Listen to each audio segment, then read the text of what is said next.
that's ISO? Rack it up, I got a bit of the bank to make me a safe house. Shake it up, she got her hands on her knees and she bringing the cake out. Smoke it up, I got some gas, some packs, I'm up in the greenhouse. Ball it up, I'm with the gang, we taking shots off the rebound. Fucking my post to say now, I've been humble too long, yeah. Tell them all to stay calm, yeah. Tell them all to move on, yeah. Fucking my post to say now, they be lost in the sauce, yeah. Took a loss, that's your loss, yeah. Had to get my point across, yeah. Heard them lasers talking now and we don't pay that no mind. Didn't need to watch and know that I'll be here in no time. Put a candle on it, had to tell them they could blow mine. Lights, camera, action, ayy, shows. I'm smoking that dope from Edmond. We the new meth in Redmond. We ain't real blood, but we brethren. Run up a check and it's pending. She talking my news, we'll send them. Fuck with the fam, you a dead man. Jesus peace on my pendant. And we still independent. ISO, yeah, we trending. Watch what you say, don't offend them. They keeping it real, they commend them.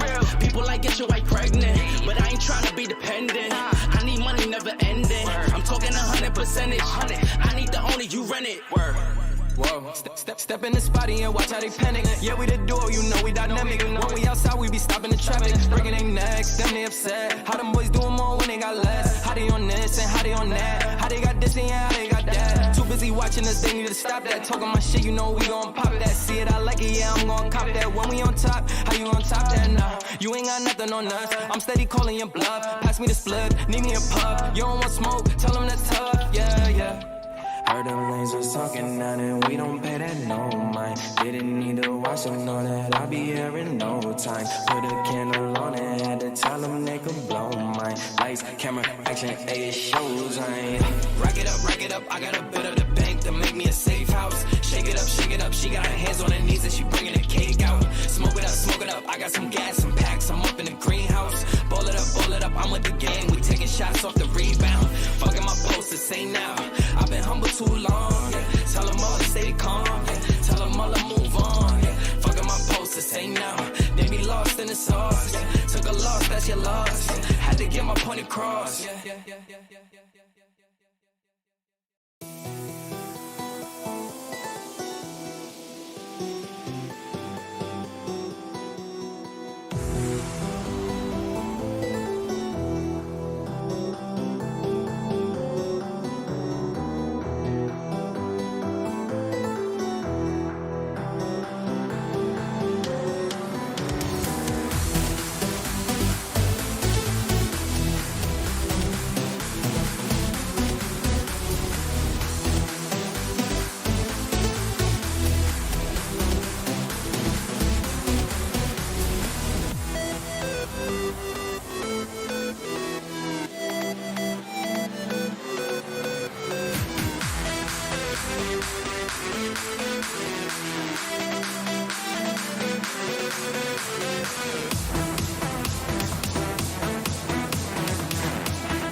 who's going to come out on top. Wow, what a save. Oh, he's another one!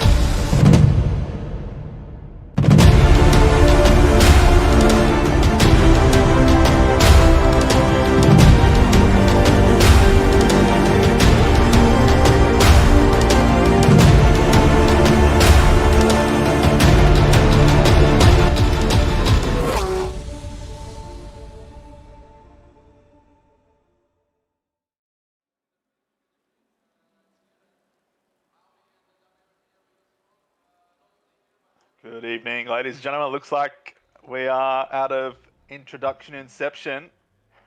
And tonight it is myself, Bender, David McNulty, bringing you all the action.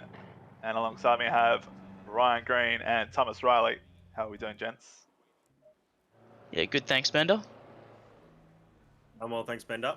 Hello to everyone watching out there. Should be an interesting evening, to say the least. Yes, it will. And I have just noticed it took me a few seconds to process. It's raining. It always, I swear, it does this every time. It rains when I'm here commentating, and then it's dry when I'm out on the track. Hang on. It was raining for Bathurst. And the week before. What are you talking about? Don't ruin it. Don't ruin it. Hang on. No, but this is pretty standard for Zolder. We've seen it every season pretty much. At least one of the rounds, or if not all of them, just buckets down the whole time.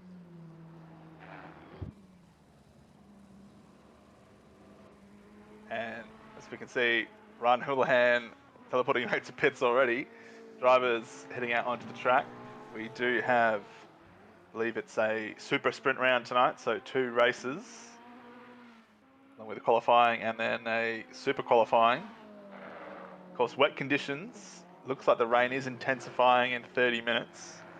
So I'd say there's a high chance that race 1 is wet.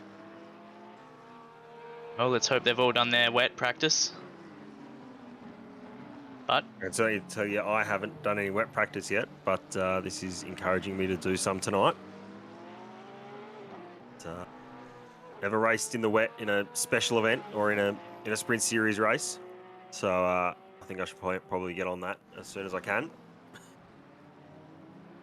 Yes, I copped a bit of flack a while back for saying the default wet setup in the game. I don't think so, because then a lot of people chimed in saying it's trash. So, hot tip, if it is raining, don't use the default wet setup. It's trash. I mean, look, if you've got nothing prepared, I mean, what harm can it do? But generally, it's pretty how you going, I will agree. That's for sure.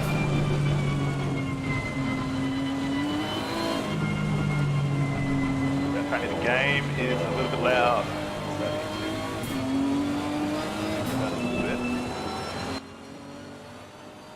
We also need to get some times up on the qualifying standings. I'm guessing people are only just starting to set laps now. There's a lot of blue dots out there.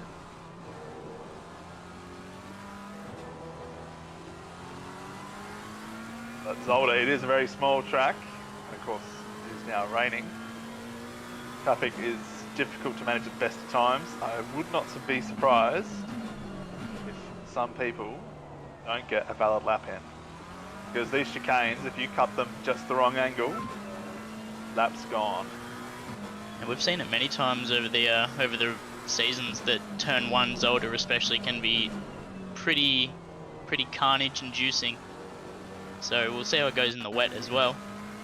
Generally people try to take a little bit more caution in the wet, but you know, it's that easy to lose it in the wet, so anything can happen. Yep. Certainly with the entry into... Oh, sorry, you go.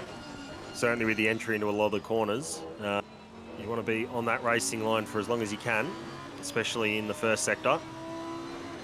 If you're just a little bit off, or if you miss your marks, you'll certainly pay for it all the way up until the first chicane, I dare say. Yeah, the sand of this track does gobble you up. It definitely got that old school vibe to it with the sand pits. I do like that. Yeah, a lot of modern tracks. I mean, I harp on about it. Paul Ricard, there's just no character. It's just like a car park with red, blue lines everywhere. It's pretty boring to look at. It's a pretty good racetrack, but if you just had a bit more character, just a tree somewhere. It's one tree, but this is a good change of pace, especially going through Sector 1 with the all open and then transforms into the forest into Sector 2. It's a really good transition. I reckon it's one of the more better looking tracks in the game, visually.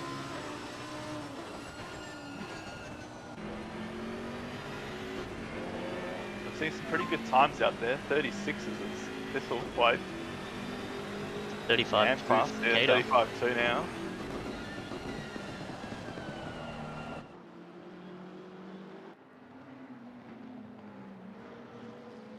Being such a short lap, yeah, the rain doesn't affect the times that much, but yeah, look at It'll that.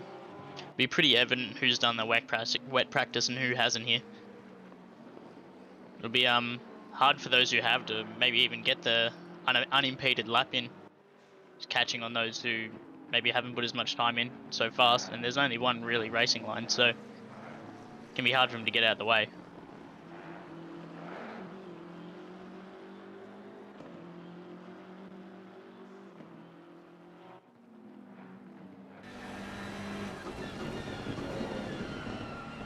So it looks like everyone in chat is happy with the game volume sounds now. Also, rip to the gremlins who were shot.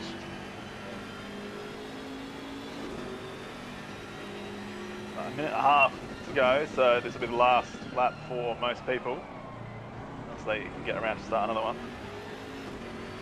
Yeah, just the shortened quality here in super sprints. There's not much time at all, especially in the wet. You really got to nail it. I think it's worth mentioning Thistlethwaite's performance there, up in P5 at the moment. Only half a second off Philippa as she goes a little bit quicker by about 4/10 or so. Yeah, 34.8. I was going to say that's a tough time to beat, and then Houlihan goes within 15 thousandths of it. I mean, we saw Houlihan crash on the outlap.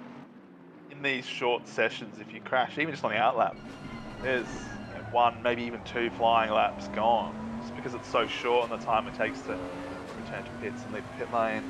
It's not the longest pit exit in the world here, but it's definitely one of the longer ones. Maybe just left the pitch the wrong setup. Did pull over pretty early. Or even wrong tyres, who knows.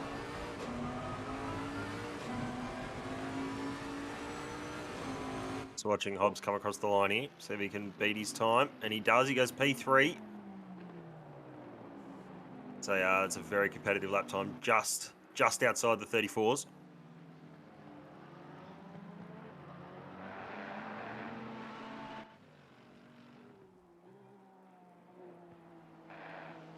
And correct me if I'm wrong, it's we got Bianchini on debut tonight, I believe. I don't believe I've seen him around. One of the rookies making the jump up. I haven't seen his name before, don't remember calling it, so that McLaren just yo-yoed all over the place in the background there. Bang, there you go. 34.5. Good enough for pole position, I'd say. Yeah, I think you'd be right there. A lot of the main contenders have already crossed the line. Hobbs will be the one to watch. Madison goes P3. I'm board with Smithy here. Oh, he goes faster. 34.4. No commentator's curse. Or maybe I did curse it.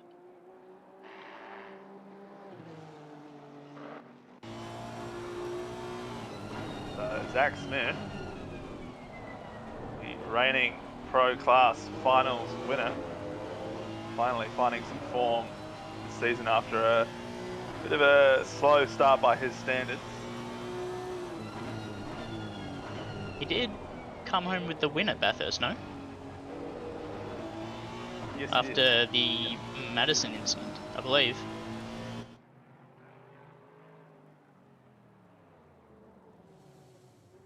So Nichols across the line there improves, gains 1 position, goes from P10 to P9. As that is qualifying done and dusted. Oh, this is almost perfect conditions. Look at that. It's heavy rain now. Oh, Light rain in 10 minutes. Dry in 30 minutes. could see mixed conditions. We could see a pit stop in a sprint race. Although we thought we were going to see it for that split red Kailami race, but a lot of them stuck it out. Those who did pit were worse off. That's So, true, but it's always a bit harder to judge, I think, going from dry to wet than wet to dry. Yeah, I'd agree with that. Especially your tyres just heat up almost instantly as soon as it dries up with those wet tyres. I've been unlucky enough to start a race on wet tyres in the dry, so you know they do heat up pretty quick when the tarmac is bone dry. Interesting to see who fights first if it does become a dry track. Who decides, you know what, it's time to come in. What the crossover time might be.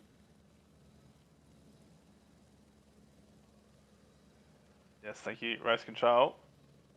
Stick to that weather update.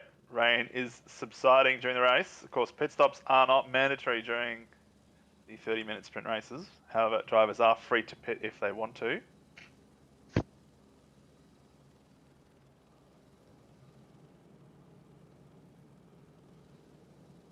It is, yeah, it's got drying in 30 minutes, obviously only a 30-minute race, but we do know Kunos can be lying quite often with that weather, so anything can happen. Just very quickly, we've got the 5,000 IQ play here from Robert Jacques in chat. He said, just drive on the grass to cool the tyres. I mean, it's that simple, you know, why didn't we think of that?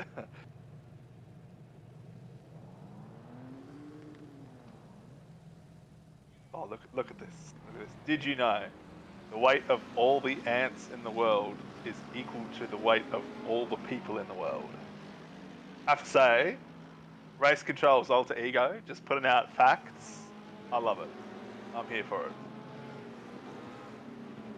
Then you kid on the block with the facts. Have to step up your game. Well, they're no bender facts, but do like it. See, I thought you might have modded the bot and just dropping in some random facts that you know bend up. I cannot confirm nor deny that has happened. Fact bot. We did have a Twitch bot when we were on Twitch that when you type !bender would spit out a random bender fact. Who does it better, bender facts or race control? I do miss that bot.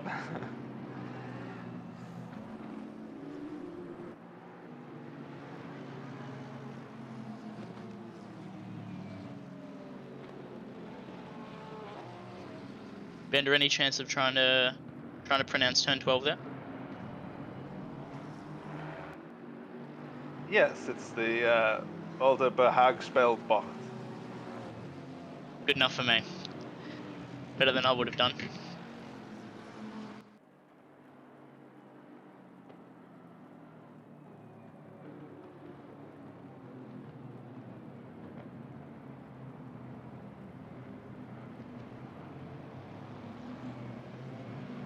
So, who wants to take us away for race 1?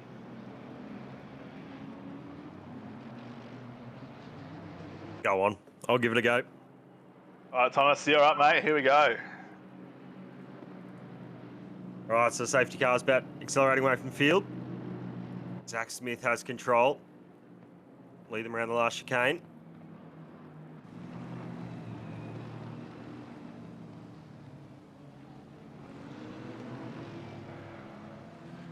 Attaining 80 kilometres an hour.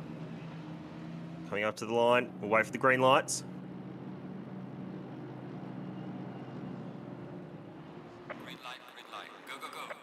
And we're away. Zach Smith's going to lead into turn 1. Almost fairly neat and tidy towards the back. I think we might have gone around turn 1 cleanly. A little bit of scrapping at turn 2.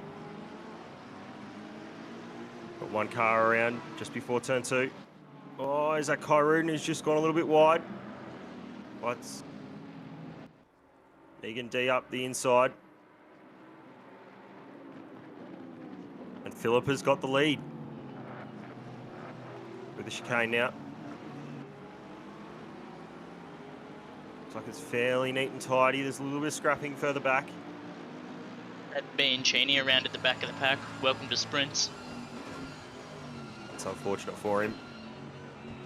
Second chicane here will be difficult. Oh, and we've got a Honda around. Looks like Nichols. It's unfortunate, very easy to do. That's an ugly Backs it spot. away. My car off, he's gone straight ahead of the chicane, but that's all right. Top 3 have just gapped Bell in P4 a little bit.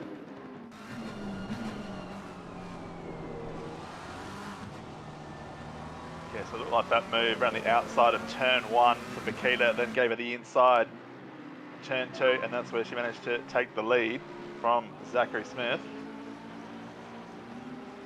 Oh, look at this. Not around the outside in the wet. Just doesn't have the drive out the corner.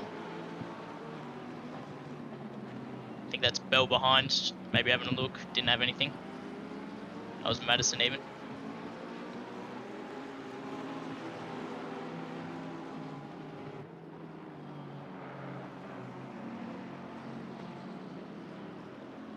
So I'm surprised it's been so clean. There was a bit of checking up at the first couple of chicanes, but only Nichols was the only driver that appeared to be caught out by it. Of course, Bianchini having an instant start. Otherwise, very clean start for everyone else. Yeah, we generally see that in the wet. People are just on the edge of their seats, taking extra caution, which is good. Don't want to see too much recklessness with things so treacherous. But we still have another race yet. Yep, race 2 will be a reverse grid sprint race for the top 12.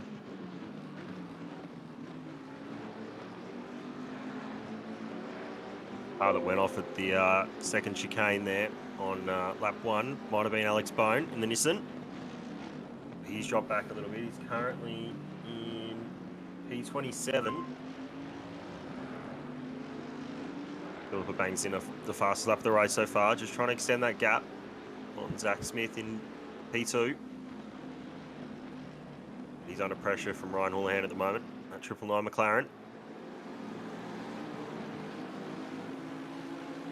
What happened to that second chicane? Yes, replay Nichols would descend. And just gets tagged. That's unfortunate. Yeah.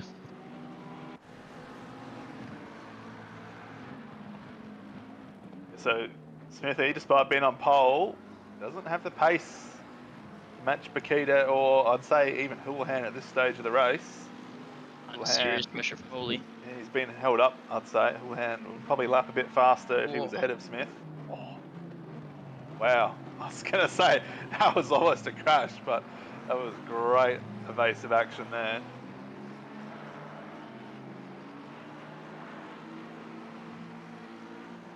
Well, brilliant job there not to come together.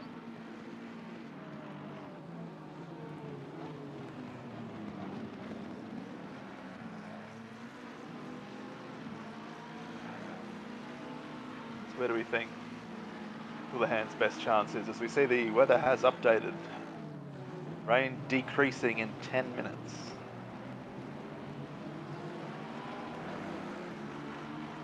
Certainly think on the McLarens. The Merc has got the grunt here. Hooley's best chance, turn 1, maybe the only chance in the wet. Maybe into the chicane, the first one. That's a big hit. Oh, that's a big hit for Baxter. This does a That's a broken car. They raced me so hard. Yep, the wall races you pretty hard too, Baxter.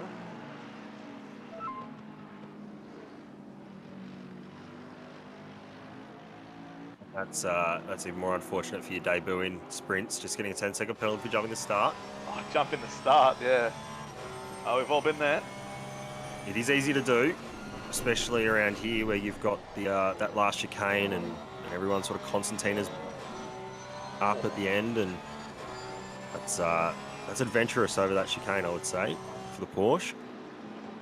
Especially coming from rookies for being Cheney, you know, you don't have that sorry, you do have the widget to follow. Maybe the jump from sprints, just didn't realise that, you know, the start procedure rules. I did it. I'm sure others have done it on their debut. The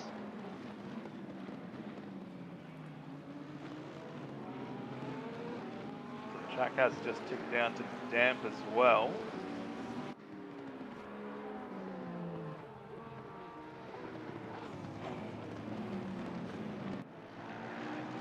Certainly see some people trying to find a little bit of moisture once to be on the track, just to try and keep those tyres in check, see how long you can get them. Yeah, well, Dieball's in chat saying Zach Smith's pressures are at 32 psi. Yeah, for wet conditions, you really want them about 30. 33, 34, they're already very, very toasty. You really feel it when they're out of pressure. Under or over, the difference is so much more noticeable, I'd say, in the wet than it is the dry.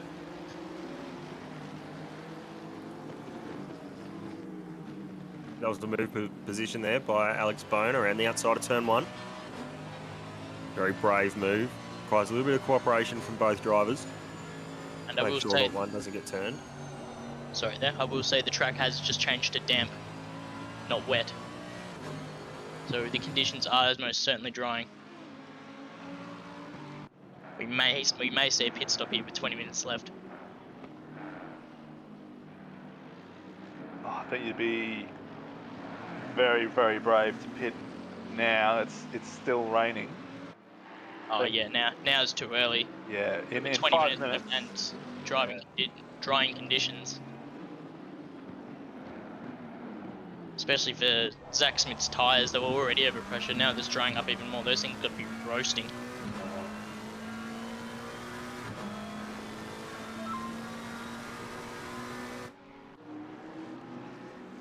Times are certainly coming down though. Just banged in the fastest lap of the race. So everyone just trying to scramble for a little bit of moisture, cool those tyres off. Weather says it will be dry in 10 minutes. Cloud. Rain stopped. So looking more and more likely now that we're going to see a stop race in a super sprint round.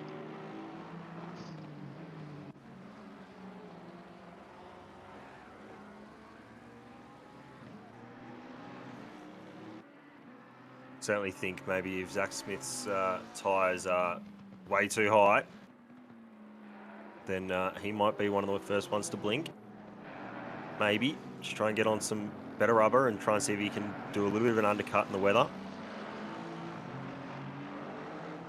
Certainly not dry enough yet though. Maybe he's going to be left with no other choice soon. If those tyres get too high, he's going to have nothing.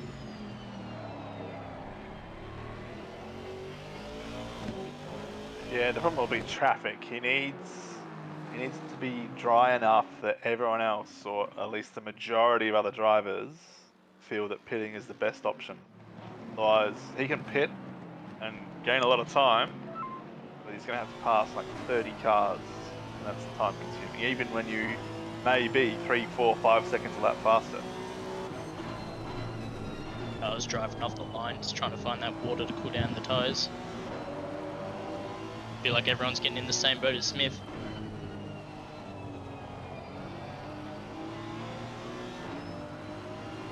Standing the pit lane delta, the time you lose in pit lane, is quite substantial in comparison to the lap time. So you will come up other people if you box now. So it'll be difficult to predict the gap. Alexis Clapano in the pits, going for that early stop. Well, there you go. It'll be interesting to see what tyres he puts on. I assume it'll be dries.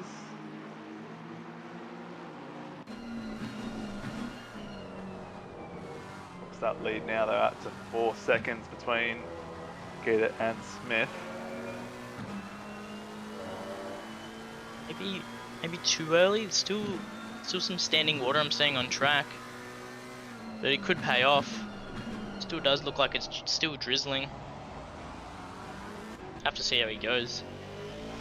Well, the rain is ending in less than 10 minutes, and it could be any time in between now and that 10 minutes. So at some point, I think you just roll the dice and hope that, yep, that's the lap that stops, and you get into the pits before everyone else.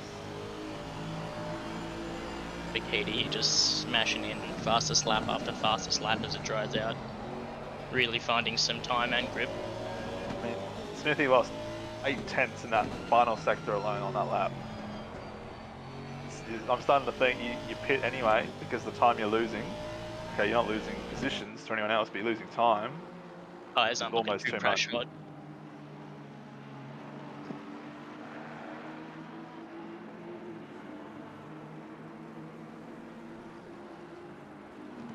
Even worse for Hooley, just sitting behind him. You know, Zolder already a tough track to overtaking in the dry, let alone the wet. And sat behind someone who's got overpressured tyres in drying conditions. Might just be seeing a little bit of red mist, but looks pretty cool for now. And of course, because Houlihan is right behind him, Smithy probably can't go looking for the water as much as he'd like because he's got to defend.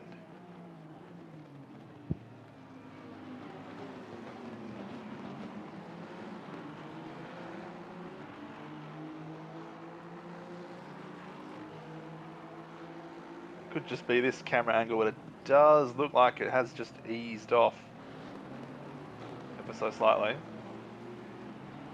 Certainly a dry line appearing, certainly through that chicane and up the main straight now. You can just see the fringes of water.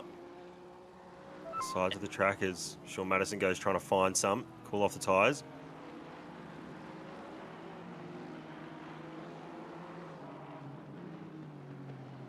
It's a good exit. Try and see if we can do a switch back here on power. Not quite.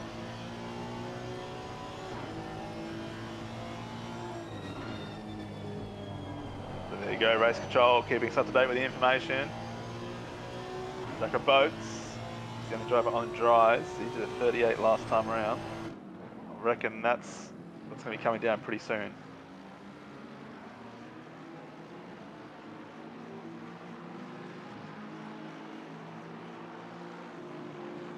Still feels too early for the dries. I'm still seeing like quite large puddles on the track.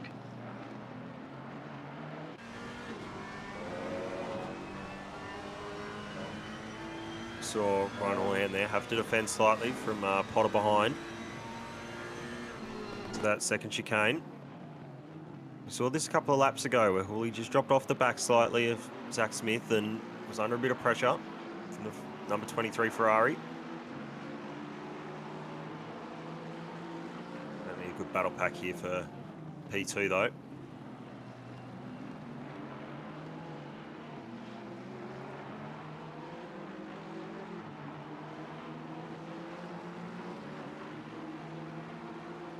Yeah, I just wonder if Philippa's overheated her tyres a little bit too much. I mean, the gap was just over 5 seconds. It's come down to 4.4 now. So she's putting in plenty of fastest laps. See Potter. They go on the outside of Houlihan here. That's not going to be an easy move.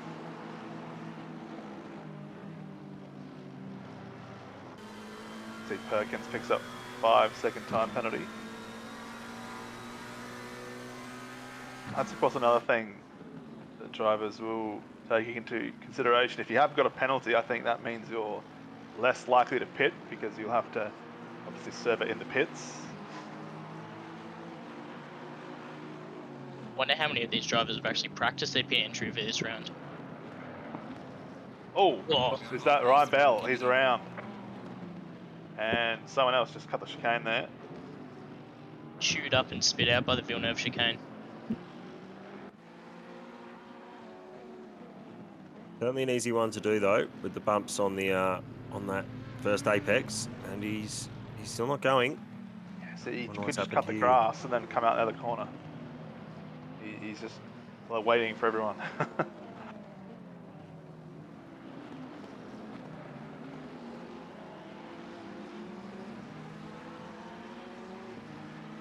Rob just saying he wanted to cool his tyres.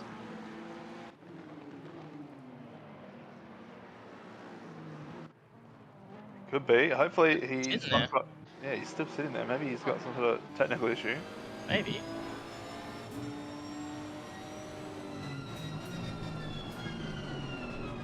He's found her pace again, by the way. The last lap was a 32.2 with a purple first and third sector. So the pace is still there. Probably hasn't quite done as much of the tyres as we think. Just been an off lap. It does look to me like the rain is all but stopped, just a couple of drops left coming down now. But not much at all.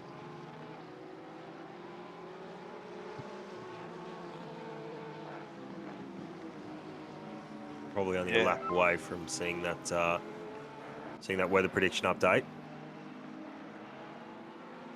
I think it's come a little bit too late in the race now, though. Unfortunately, it needed to start drying up or stop raining, 2-3 laps ago for drivers to make the change to slicks. I think at this point, 10 minutes to go by the time they come out the pits rather, they'll probably just tough it out to the end on the hot wets.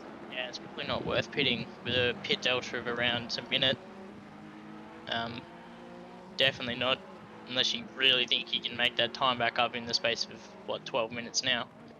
Be a tall task. I would say impossible one. So those at the front got to look after their tyres and make sure they don't overheat them to the end. Yeah, they need to dry up significantly. I think if these leaders are doing 32s. You really will need to be doing 27s. Be able to pull the time back. Even then, that's not going to give you all the time, but it'll give you a good chunk of it.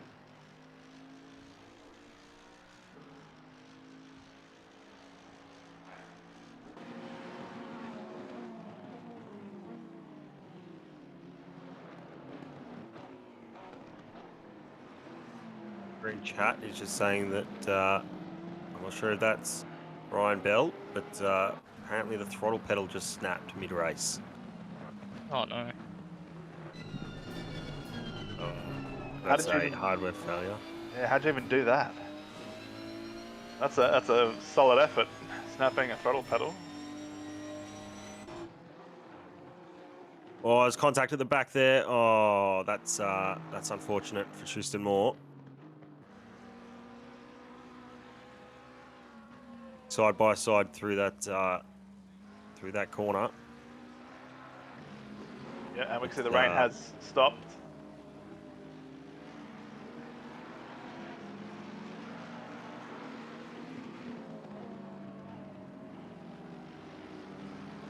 Really weird conditions to drive in these ones. Like not enough time to stop for new tyres, but have to drive around on these worn, hot wets. I'm sure basically no one in this lobby would have done this before, especially at Zolder. This wasn't in my my training schedule for the week. See here, Tristan just got a better exit out of the chicane, and it's just flipping the back of the Honda there. Just a slight touch, and Kuno's contact model did its thing.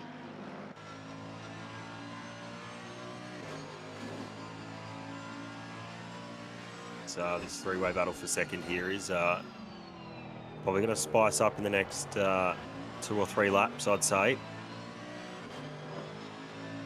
valiant effort from Smithy so far. If he's got those very, very high tyre pressures, trying to get him to the end.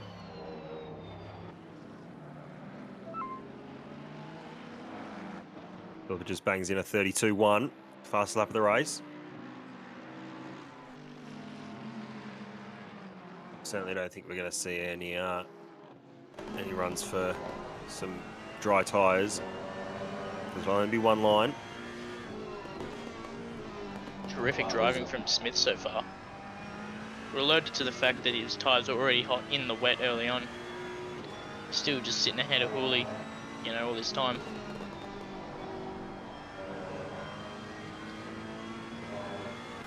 Had a stop up. Simon Gorovsky, 747 Aston, I think might have stopped for tyres.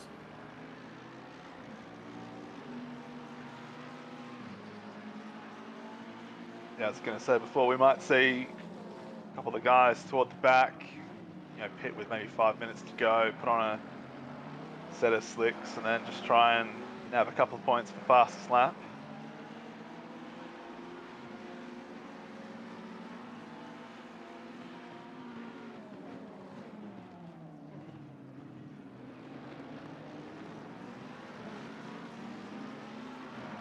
Yes, Dubos, you can get a puncture if your pressures get too high, but they have to get seriously high.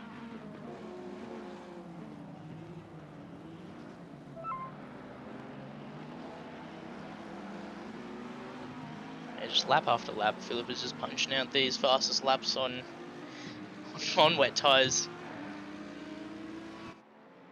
Yeah, she's got a 7-second gap now, so I'm pretty sure that P1 will be wrapped up. All she has to do is just nurse the tyres home now. But that battle for P2 is certainly not over anytime soon.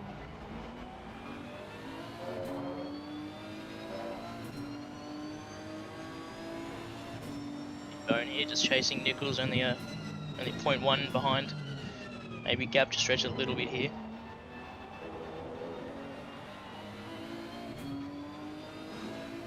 So yeah, everyone just being super cautious on the gas.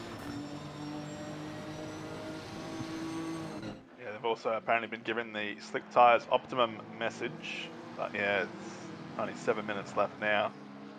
Unless you're trying to get the fastest lap at the end, you know, like Hopkinson, he might pit maybe, or Bracken. I think that's a good call with the slick tyres optimum and the no pits. I mean, if you're running in P30 plus, you know, you might box to get those 4 points or however much it is for the fastest lap in these super sprint rounds. But if you're at the front, you just can't. You just have to stick it out.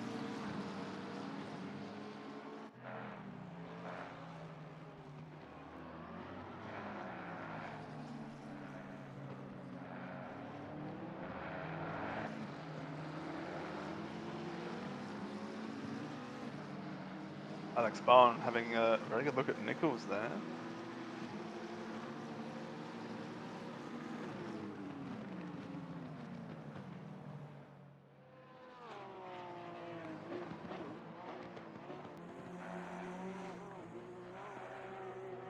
Just gonna say, I think a little bit of a moment. He just clips a bit of that inside bump on the left-hander, and then just grabs a little bit of grass on the right-hander there, and around he goes. So that's unfortunate for Bracken.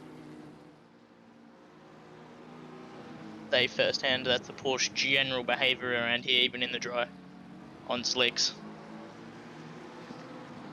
So I have sympathy for him.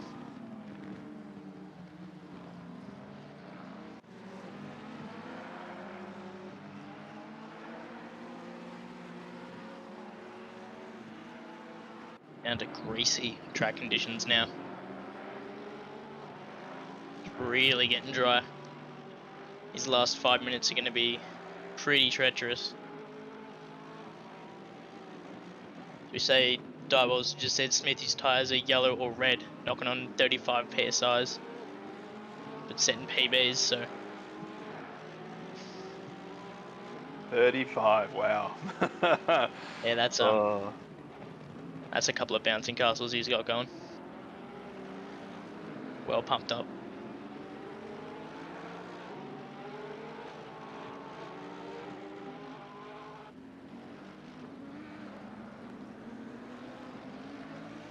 I've just seen down the bottom there, Bancini back up to 23rd after that collision on lap 1. He does have a 10-second time penalty, but all in all, pretty good recovery drive by the looks of things.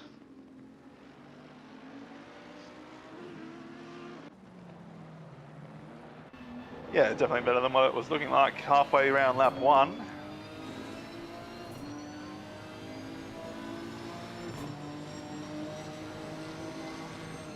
Every driver taking it super cautious, still trying to find where their grip is. You know, you want to race, but how hard can you push the car in these conditions? That's Alex Barnes pushing pretty hard here as we're on board with him. He's taking a lot of curb in turn 1, but he's got a run on Nichols here. I'm not sure he can do anything with it though. Got a lock through there. Just really can't get this car to turn with these hot pressures.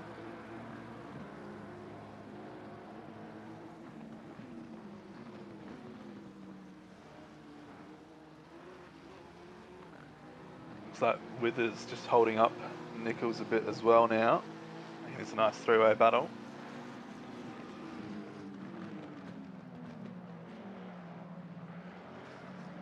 Bancini might hold on to 23rd here after the penalties are applied.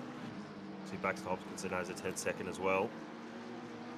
The gap between Bancini and Hopkinson last time around was about 19 seconds. So it'll be interesting to see how that plays out. Certainly a dry line appearing now. See the drivers try and manoeuvre their way over. Still trying to cool their wets. Trying to suck up any moisture they can off the ground. There's barely any of it left, but littlest bit will do. Get going for anything at this stage. Well, gee, that's a bit of a late incomer. Jacko Boats, 5-second penalty for an infraction on lap 1. A few penalties for lap 1 here. Wonder if they just delayed messages.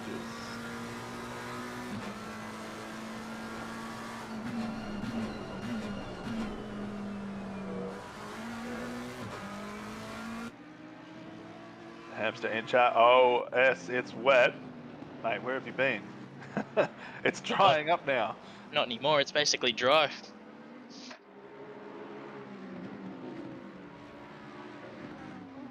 It's been really impressive driving from Smith. Holding off Woolley. Ooh, Oh, there's a bit of around. carnage.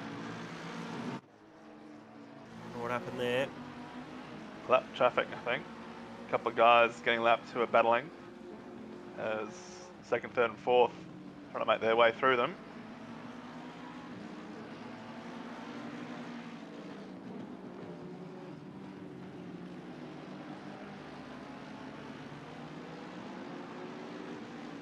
This could get treacherous.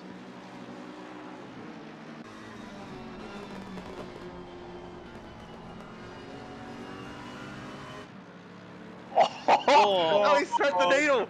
Oh, what a ride by Potter! That is opportunistic. Side by side into the chicane. I don't know if Houlihan left him enough space there. He was almost pushing him on the grass. Those guys clawing and scratching for this third place. Yeah, I want to see a replay of that one. God, I was on the edge of my seat.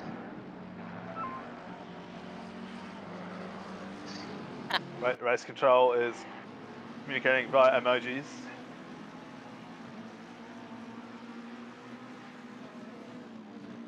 Well, that's just given Zach Smith a bit of breathing room here. I think this will be the last lap. Philip is just about to cross the line. Just quickly, thanks for the $50 from the hamster there. Appreciate the donation, mate. We are on the penultimate lap, and thank you very much to the hamster. Just finishing the penultimate lap, rather, as Kieran Potter gets a whole lot of opposite lock the last chicane there.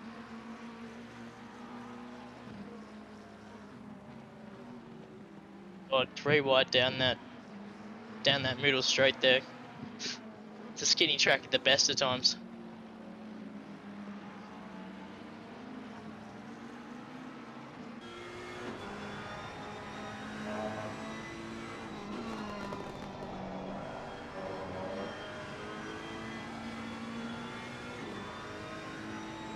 I reckon that might have been Potter's best chance, barring a mistake. That looked like he was the closest he'd been.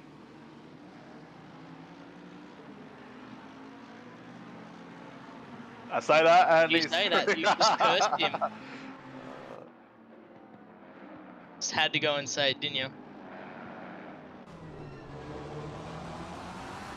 It's not over. Houlihan is going to fight this, although he's just gone on the curve a little bit too much there.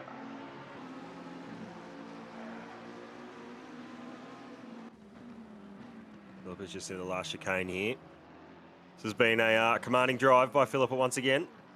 Wouldn't expect much different. Managed to pull out something like a 13-second gap over Zach Smith. That's a race win. Statement win for Makita there. Maximum points, I believe, as well, when you throw in fastest lap of the race. Zach Smith comes home, finished second. Kieran Potter third, Houlihan fourth, Madison fifth, Hobbs sixth, and Megan Deal come across to finish seventh. Well, that was close there between Hobbs and Madison, only 3/10 in the end. See McInnes just trying to get his car over the line at the end there. Must have been such a tough race. But it's one of those ones any driver would want to be in, just for the difficulty factor. I know, Bender, you're jealous of this. Yes, I wish I could have been out there. These are the conditions I love the most.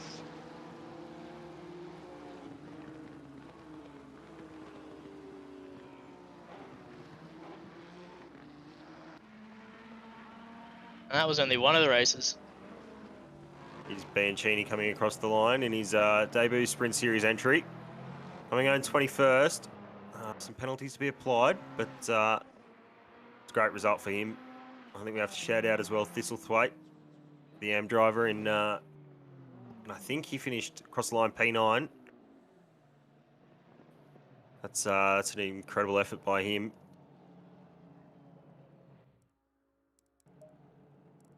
Yeah, I think we're going to see a promotion coming in sooner rather than later.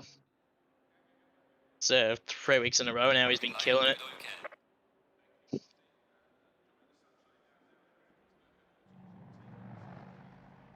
Kyrunen drops from 8th place to 12th with that penalty. Perfectly calculated then, because that is reverse grid pole.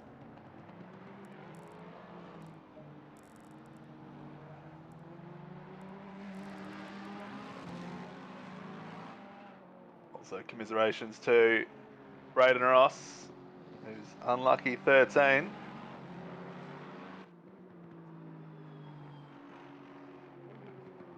Sun's out again. Fast track. See if it develops over the course of 8 minutes. It may not, but getting those laps in at the end is going to be super important.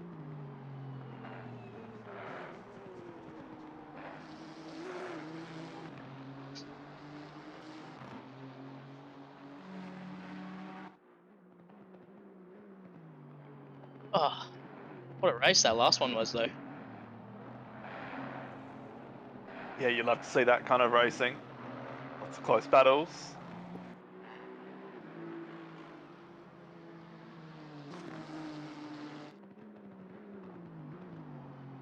Of course, now we're getting something that the drivers will enjoy a bit more, I think.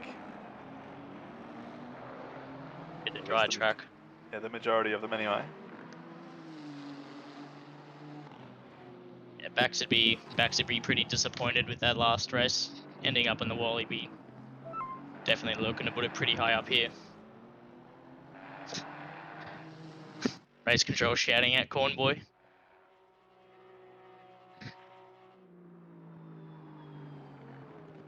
Corn Boy is about to become more iconic than your rejoin Bender.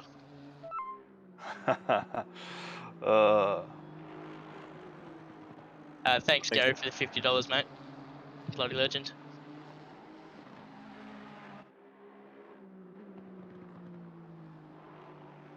I think Hooley was in chat a little bit earlier, saying that he had 110-degree tyres at 36 PSI.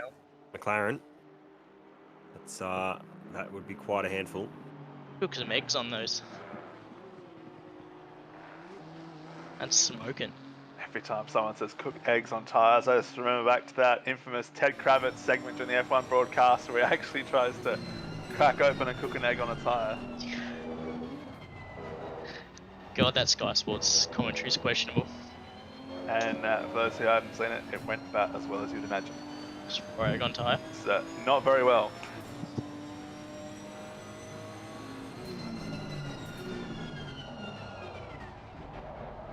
Thanks, Cam, for that fact. One man set a world record by putting on 260 t-shirts at once. It's a handful of t-shirts. Was it Joey Like, Tribbiani? If it wasn't Joey Tribbiani, I'm disappointed. And yes, the rise. This is your man, Bender, in the commentary box.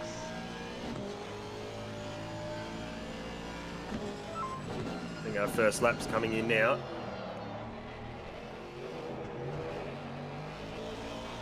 So far for Jacko Boats, 29.6.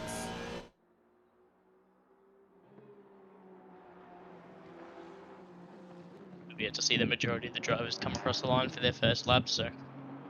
And it's still the fast track. Times can definitely climb from here.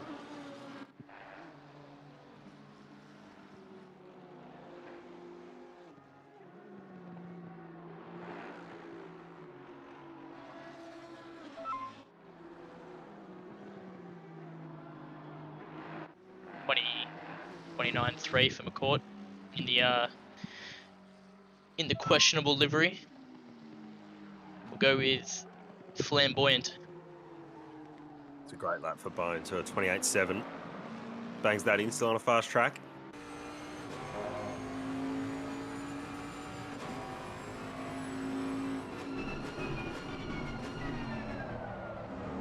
Wind slowly started to pick up as well. The wind up at 7 kilometres an hour at the moment. So will that strengthen a little bit more? Let's wait and see. A little bit more a handful for some of the aero favoured cars. Cam Farmer on wind watch. Also, it's good to see Alex Bond, at least at this stage, having a good qualifying result.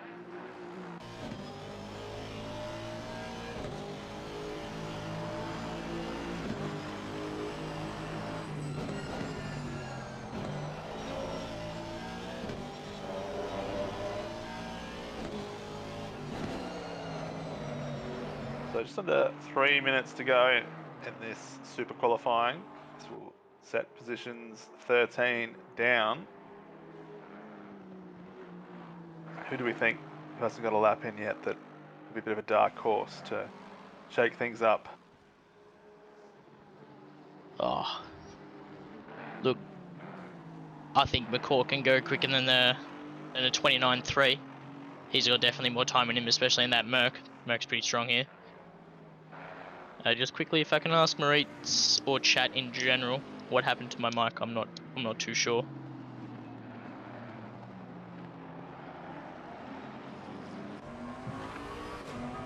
May have been because I had my fan pointed at me. It is smouldering in here.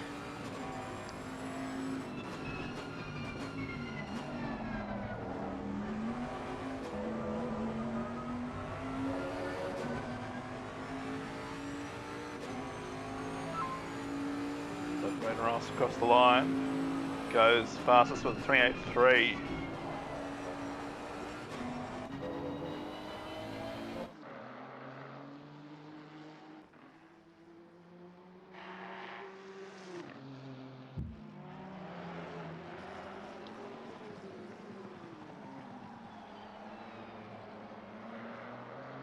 So drivers need to be starting a lap very soon, otherwise this will be their last lap. Yeah, still on that fast track. You know, you're gonna be one of the cars to be last across the line here. May turn optimum. Yeah, we got a fair few cars out there laying down quite a lot of rubber. That's the airtime line.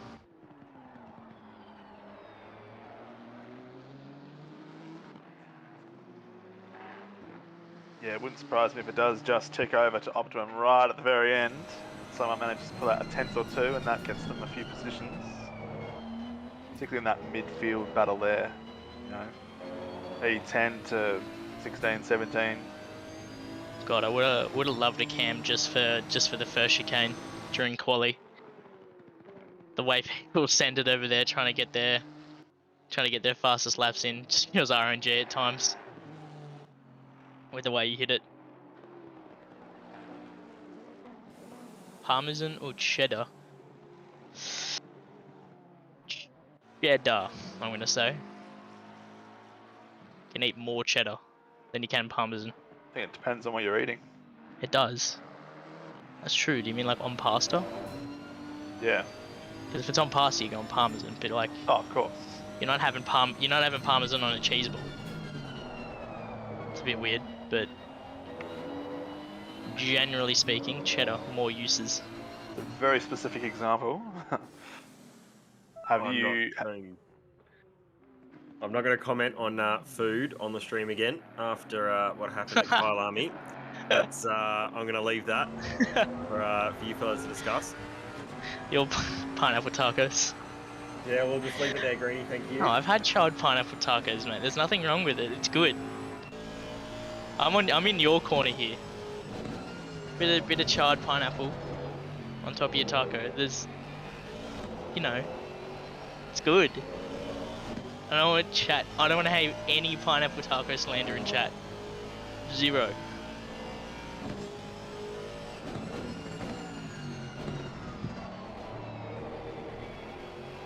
I've never had pineapple tacos. That sounds interesting though. Well, no, it's not just pineapple. It's just like, Oh you no, know, I know what you mean. yeah. You know, a bit nicer like spiced pork strips, you know, bit of lettuce, tomato, bit of charred pineapple. Goes lovely. Oh, wet track again. Oh, and it's getting worse. It's going to be even more wet. The inverse. What they thought with that dry quali.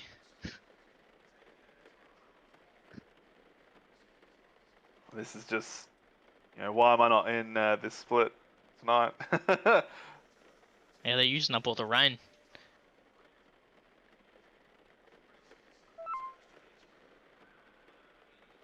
Ever had a... Sets the fastest time in that super qualifying session there of a 28.1.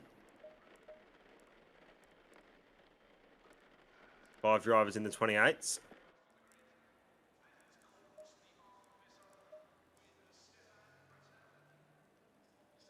We have Kai Rudin starting on pole here. McInnes in second, Kosei third. Hunter in fourth. Thistlethwaite in fifth, I think is a great performance there. And then you've obviously got Bakita, Smith, Potter, Houlihan. All going to try and charge their way through the field. Will be difficult in a wet race. Yeah, in the wet as well with these reverse grid races. You know, very hard to overtake at the best of times in the dry. Those reverse grid pole second, third, fourth, they're going to be laughing at this. And it's one less thing to worry about per se. Makes defending a whole lot easier when offline is that treacherous. And we've seen it in the past. I think in EU, we've seen, you know, P12s hold on to it for pick up podiums. So, you know, could definitely see some good results for people who haven't been on the podium yet.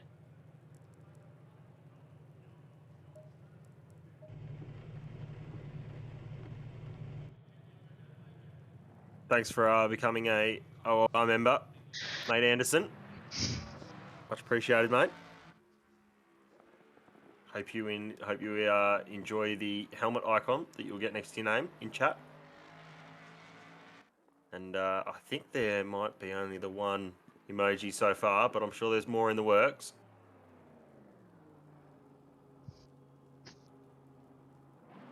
And with the fact they have to sit on the grid for so long, getting the reverse grid in order, their tires are going to be freezing by the time they get rolling, especially those at the back. Getting the temperature into them is going to be...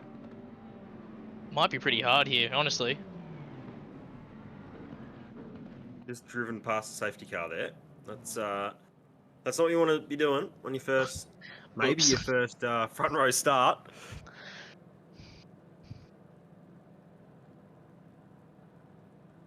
Oh no, the garbage man's on dries. Jason Garby, dry tires. F in chat We for got- the garbage man. We got more on dries as well. Just going through it. Oh no, McInnes P1 on dries. This is a bit of Oh, a no. this is a bit unfortunate at the back here. This No. might be some dry tyre users just No, getting unfortunately caught out. No wonder McInnes was past the safety car. He's on the dry tires.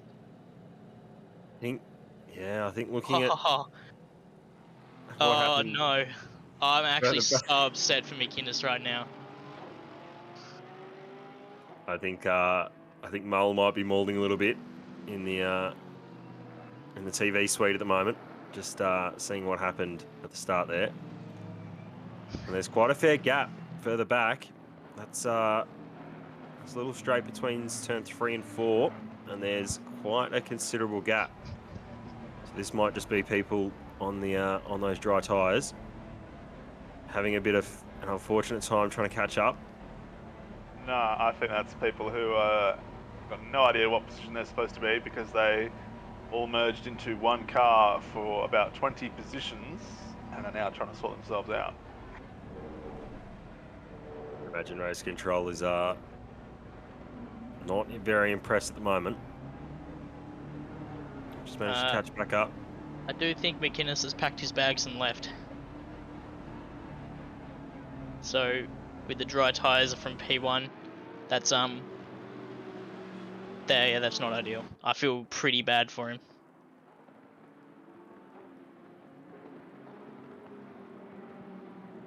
Yeah, this is apparently disconnected.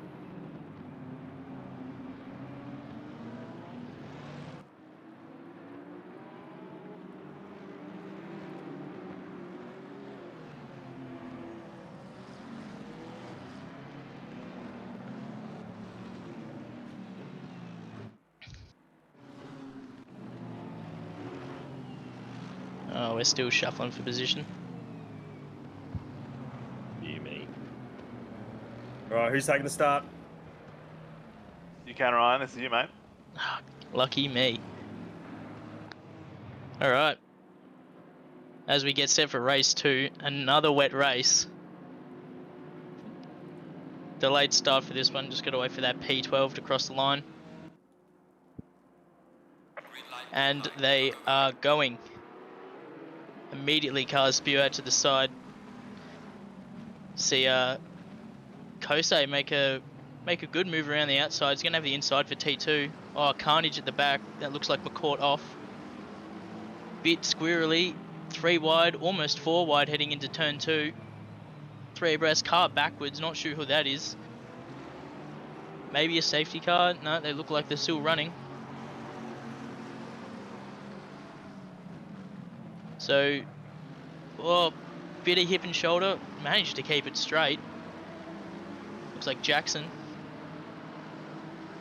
Hopefully doesn't get swallowed up by the pack. As they head 2 wide down into the chicane.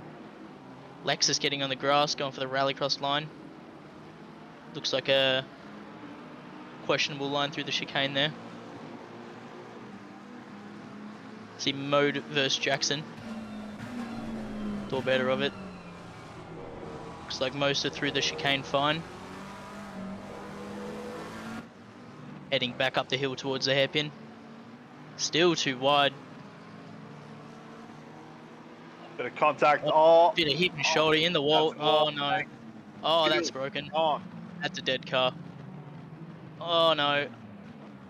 That's a poor spot for that to be as well. Oh, they're flying in.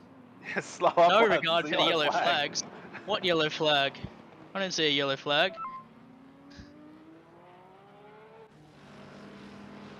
That's a Tellable back to pits. So a bit of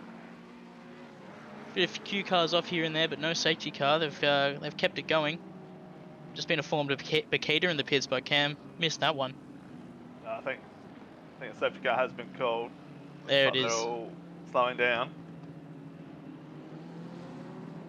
Just waiting for the So- graphics to pop up.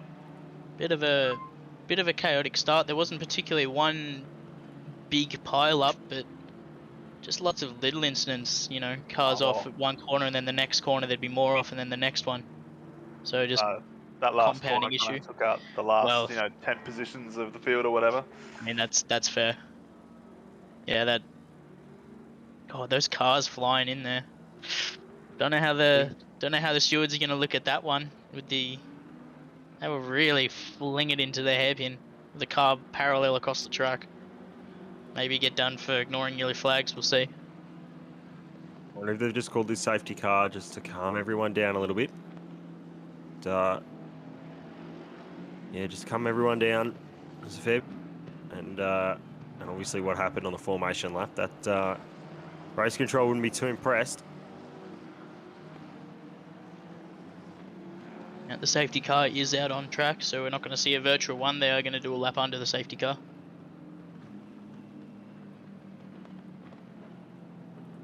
What a start. Lots to unpack, that's for sure. So we see that's the McCord incident. Just God, maybe just came across that Ferrari there, and then yeah, just in the middle of the track, just cars maybe not being able to see the incident ahead. The ones that actually hit him. You know, stuck behind another car, you maybe just can't see it, but no, if you are showing the yellow flag, I don't know if the game had gone fast enough to show the yellow flag, but if the yellow flag's been shown, then God, you got to expect something to be ahead. Not sure though. May have not been shown. Game can be a bit slow sometimes.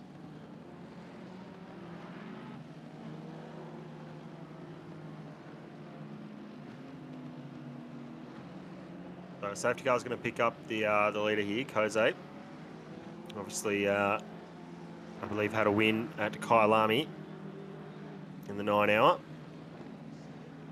Yeah, I agree, Mel. That is a good reason for the cars to slow down. Is a parallel car. It's as good as reason as any, I'd say. So, expect to see probably a few penalties come from that incident. And just if McCourt's car couldn't look any worse, now it's got scratches. And I will not stop giving that livery shit. I will not. Well, while we are behind safety car, this is a good opportunity to just cut away to a little bit of breaking news, crossing a different sport, of course. To the absolute shock and surprise of no one, Newcastle have sacked manager Steve Bruce. That's oil money talking there. Yep, oil money talks.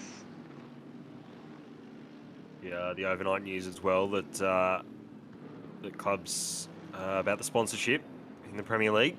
Obviously, the two of the now richest Premier League clubs abstained from that vote, but 18 of the 20 clubs voted for that sponsor change. I have no input to this conversation. I think the safety car is in. It's going to go racing again here. Goes under the controller, Kosei, and he goes. Hey. Got a pretty good jump on Kai Rudin there. Didn't catch him napping too bad, but D, however, all the way up the inside. Well, that's There's a deep. bit of contact back there. That's managed to keep it on the road though. Nichols there in the Honda.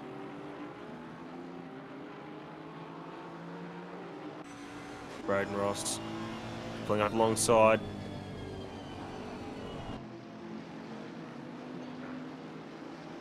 Just a little touch there.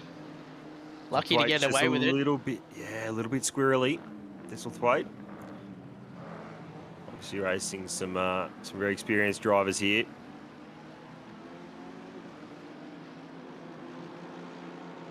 See Nichols just get up the inside now, or turns into the outside, now the inside. Got a great drive out of that corner.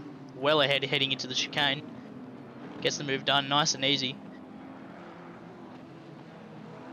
Yes, ignore that pop-up. The safety car has already come into the pits.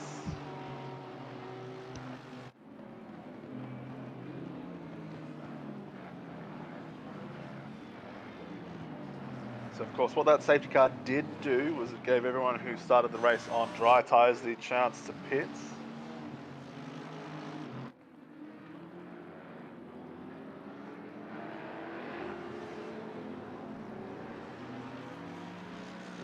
See Smith hopefully with the correct tyre pressures this time round.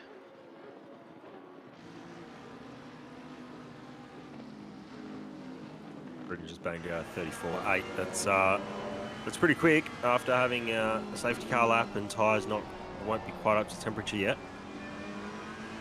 So, chasing down Kose in that 666 Audi. It's only down to just shy of 6/10. It's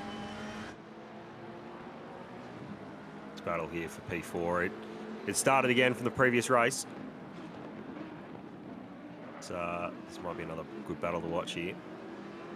Potter just filling up his mirrors, letting him know he's there. Yeah, I think that'll be one battle to watch for sure. Oh no! Not how you want to enter the chicane.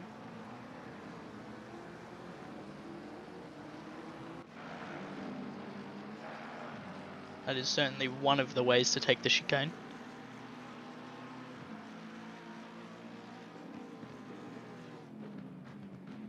Yeah, I imagine the stewards will have a look at that one. Just caught the end of it. Looks like there was a bit of contact just being pushed along. Here we go, just have a look at it now.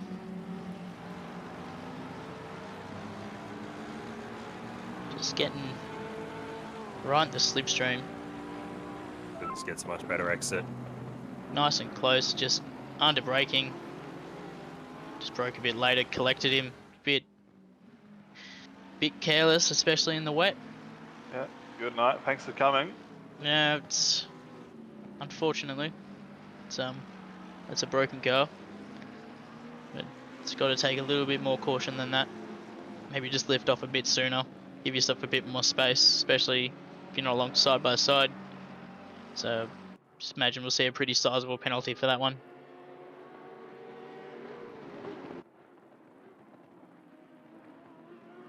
And so we look on board the Kose Express. Good. Patterson got a fair bit of air cars. there. Yeah, I saw that. That was impressive. Only just kept it on the track, but everyone's pushing right now to try and stay up behind. Bone gets a 5-second penalty. Position on lap 4.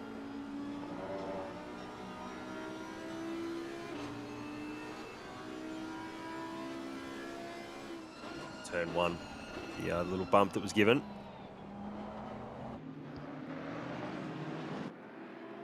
Jose just looks like he went a little bit deep out there, out of the exit. Kyrudin may have got a better exit there. Looks to the inside. Doesn't really have anything from that far back. You're gonna have to be a miracle worker to get something done in the wet from that far back. It just lets him know he's there. They all file down into turn 1 again.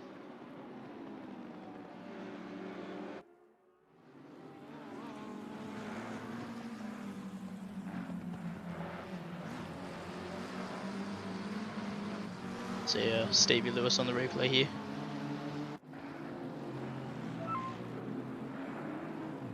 Oh, just catches a bit of grass. Yeah, too much inside curb and grass. Oh. And that's sadness. Cannot get it stopped on the grass in the wet. That front end damage as well did not look nice. You just see the bonnet pop up. Anytime you see the bonnet pop up, you know it's not good.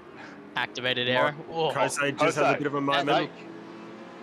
Now, was that an off-track overtake? No, that was fine. Was that fine? I Yeah. couldn't really see. Yeah, I Didn't think know what if he happened got the was chicane to get that. Yeah, Kose grabbed probably a little bit too much of the first part of the chicane, that left-hand curb, and that sort of twitched a little bit. Had to catch the car, and that just invited Kyrudin just up the inside. I think the stewards will find anything wrong with that. but this battle's certainly heading up now.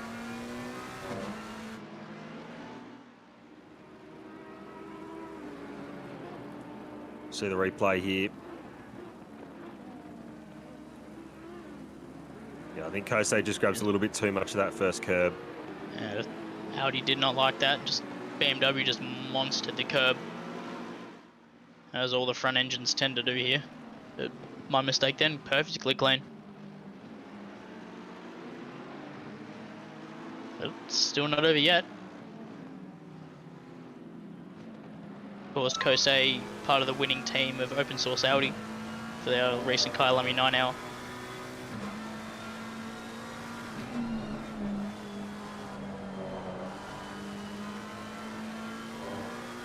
From 32nd place. She is a lap down though.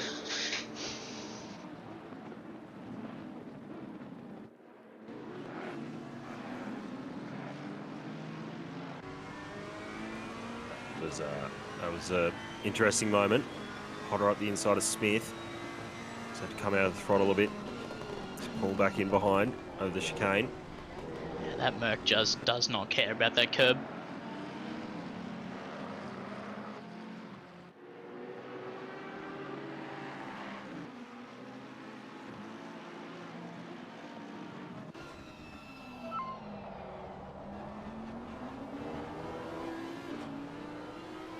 Then 10-second penalty, sorry, there for Jordan Finch.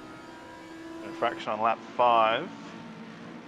We approach 15 minutes remaining. Looks like this is pretty much peaked for kind of rain we're going to see this race. It does say intensifying or continuing in 10 to 30 minutes.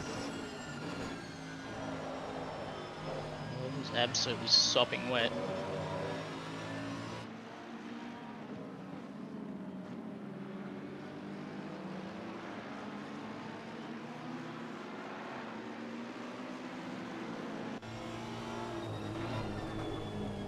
Madison just sitting right behind Kosei, just filling up his rearview mirror at all times even.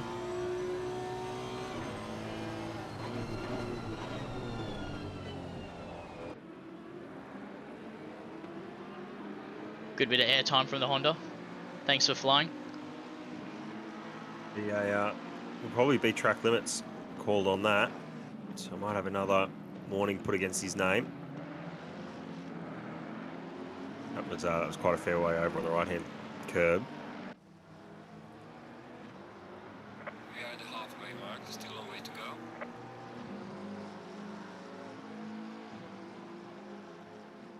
Looking at battle for 18th here, or 17th. We've got P2 and P3 in AM class running there, along with P3 in Pro-Am in Withers. Yes, I have the sneaky suspicion that Thistlethwaite might get an upgrade soon, based on his recent performances. Yeah, just been dominating that AM class week in, week out. But it's good. You'd rather be in the. There's a bit of a bump there. That's just missing your braking mark. That's he might get the eye of the stewards there. Wasn't sure if McCord boxed or not after that big incident. Maybe just driving around with a bit of damage. Hoping the weather can equalise it. As you see, Sean just back on the back of Hooley. Shows him the car, gets back in. Oh, you see Sean just spear off. He's in that. He's in that outside wall. That's not ideal. Wonder where he'll end up after that. I think he might just be behind Braden Ross in 9th place. Where he pops out. Question being is how much damage does he have from that? Yeah, they're like pretty sizable hit. Wooley's up on Kosei here. You see the replay of what happened to Sean Madison.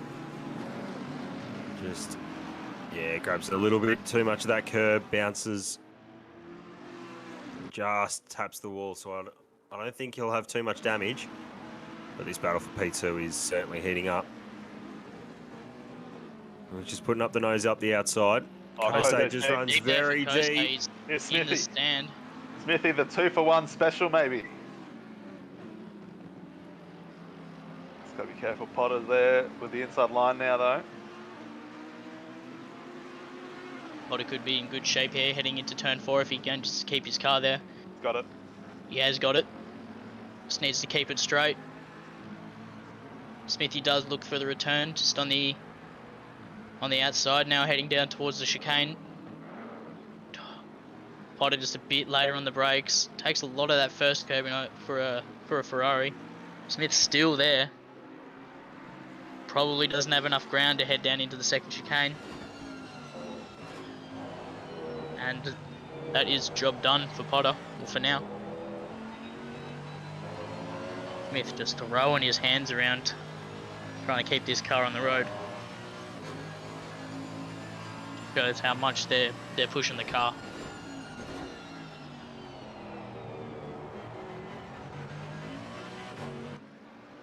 A good move there from Potter. Yeah, it's very opportunistic there from Potter.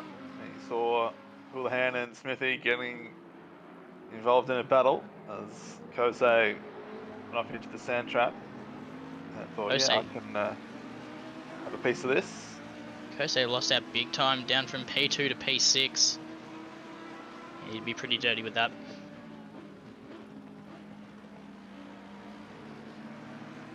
See Sean Madison all the way back up to P9 already from being down in P11.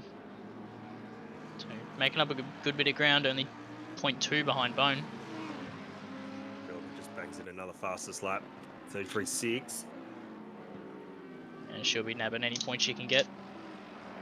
Every point matters, especially those fastest lap ones. Don't even have to be in the points like Formula 1. You can get those fastest laps from anywhere on the grid. Only 2 spots out of the positions.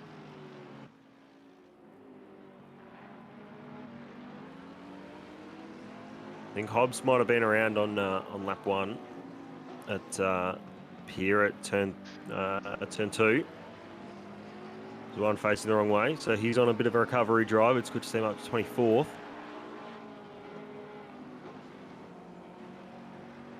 And we'll see what he can do with French here. Only 0.2 behind, probably even closer now. Down to 0.1. Looks to the inside, got great drive heading down into the first chicane. Bit later on the brakes, and that's a Bentley curb for you. What curb? See you later. I was about to say, what curve, yeah. What curb? Goodbye. Got Grovsky and Bracken up here for P12.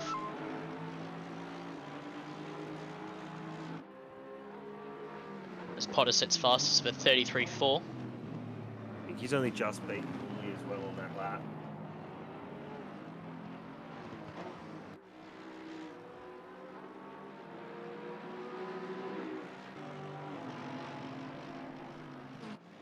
Yeah, these couple of fastest lap points in a crazy race like this could be the difference of those who make it to the Pro Class finals and those who don't.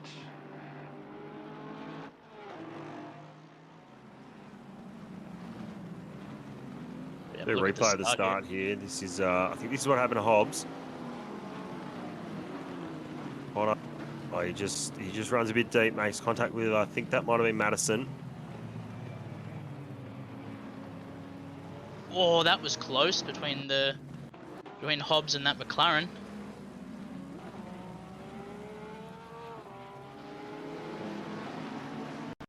What happened to Dan Hunter?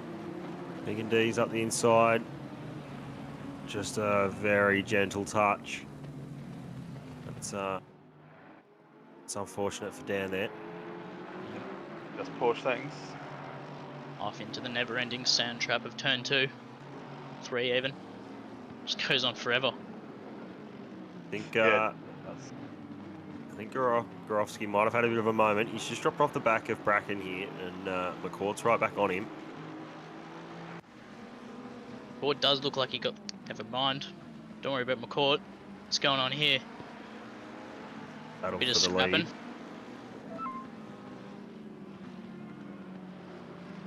See Hooley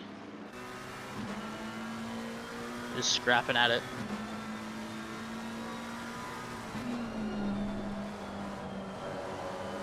These guys are racing for sheep stations here. Yeah, so did we see what happened totally to let Smithy pass? No? Actually, No. that's the wrong graphic I'm looking at, sorry. Whoa, that just about to say that McLaren was very sideways and not horizontally. It was almost on two wheels heading out of the chicane there. So I'm now looking at the right graphic. Yeah, how Bender, easy was that? I think we now know exactly what happened to let Smithy pass Hooley there. You might have put a commentator's curse on. Speak it into existence. Yeah, that's the one, speaking into existence. Under 7 minutes to go here, and I don't think any of these battles in this top 4 are done yet. See what happened to Hooley the previous lap. Oh. Just that's a lot of air. That's welcome to my audition for the Movie World stunt team. If you guys have seen that those cars driving around on two wheels for like their stunt show. We got Potter making a move for the lead into turn 2. Just up alongside. Holds it here. Corruden just has to come out of the throttle a little bit. Otherwise he's going to understeer wide. There you go. Great move from Potter there. If you can just get it on the inside coming out to turn 2 and get that drive all the way around to turn 4, you know, you can't really compete on the outside of turn 4, even really in the dry. So in the wet, you know, setting that up a couple of corners in advance. Good move there. Potter's been flying through the pack. Corruden's in a world of trouble here.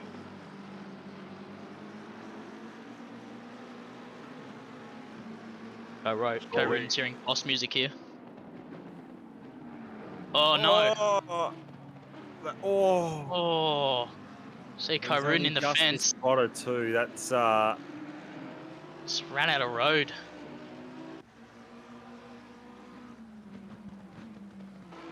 Yeah, I'm sure the stewards will have a look at that one. In the words of Fernando Alonso, you always have to live at the space.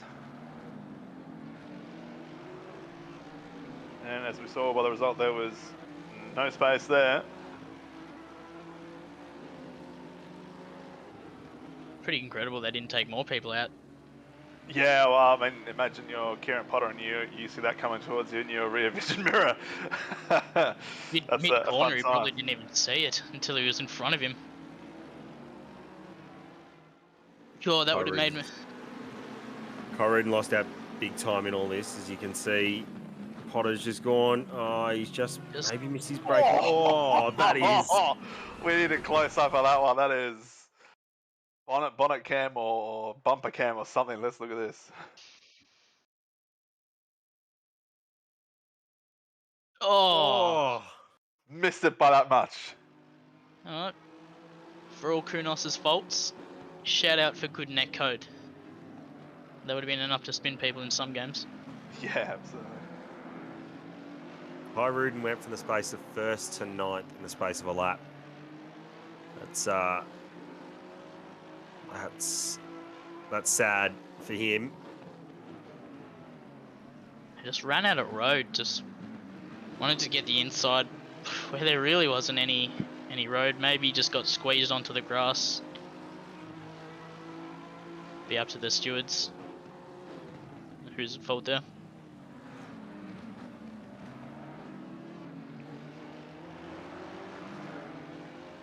Yeah, we'll leave that one up to the stewards. I don't think there's any point for us to speculate on what the penalty might be.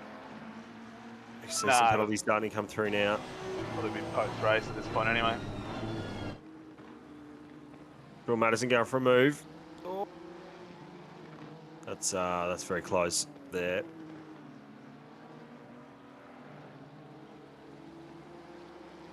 It's one of those situations where, as a driver, you don't want to take too much risk, especially when the driver in front has a 5-second penalty. But obviously with the protest system in place in OOR, that 5-second penalty can be removed post-race.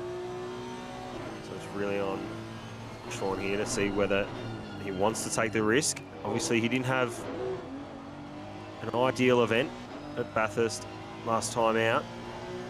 Bit squirrely under braking there. Just maybe caught a bit of aquaplane heading in. Maybe caught a bit of grass on the right-hand side. Menu screen cameo.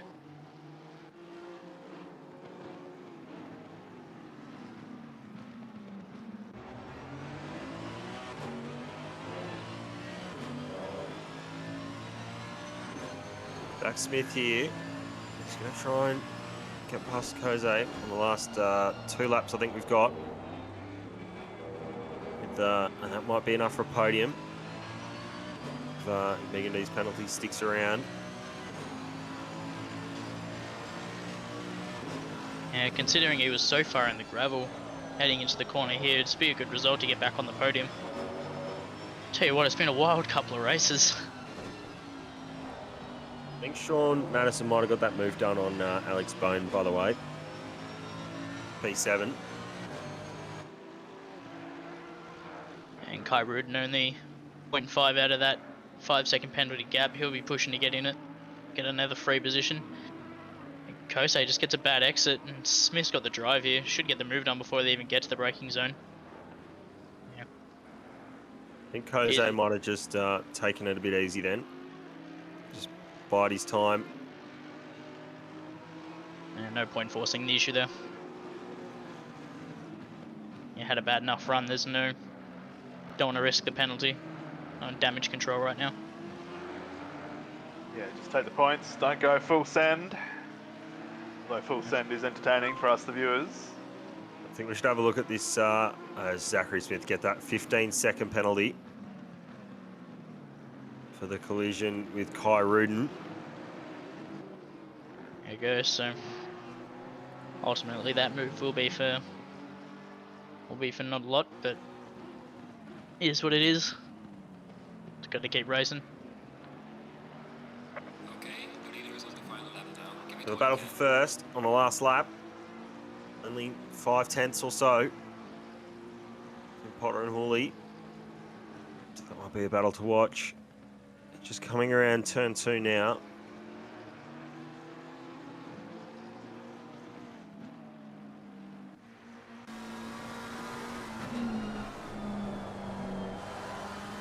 And just a little bit too back still. Potter maybe just caught a little bit of gravel. We'll cut down the time a little bit, but definitely not going to be close enough for a move heading into this chicane.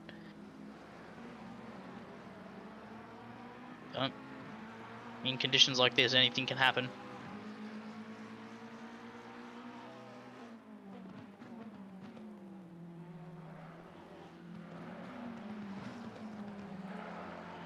Nice and tidy for Potter through there. But Hooley is decreasing that gap. Getting right up on the back of him. Looks like he got a bit of a better drive there.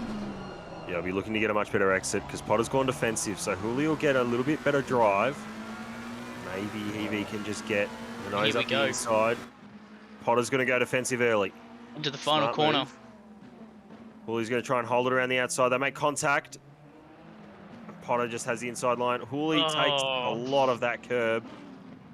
And Potter's going to hold on for a race win. Here in race 2 at Zolder, round 3 for AP Yellow. Did that muscle. He comes in 3rd. Smith in 4th. Jose 5th. Nichols 6th. We've got Thistlethwaite here. This has been a great performance by him. A dual top 10. That's a very good performance.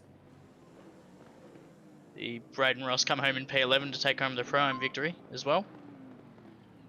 I would imagine Thistlethwaite does get upgraded to Pro-Am, considering he has beaten all the Pro-Ams from the Am class.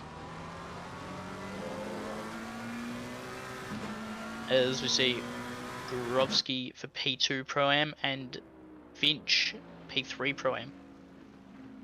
It's an interesting way to finish the race.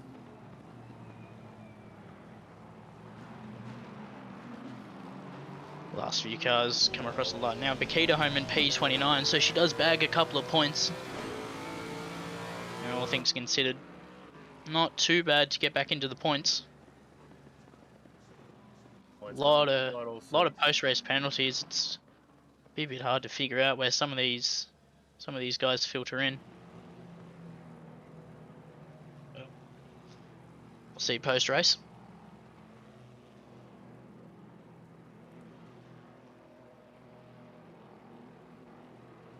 But all in all, that was, I don't know about you two, but that was bloody entertaining.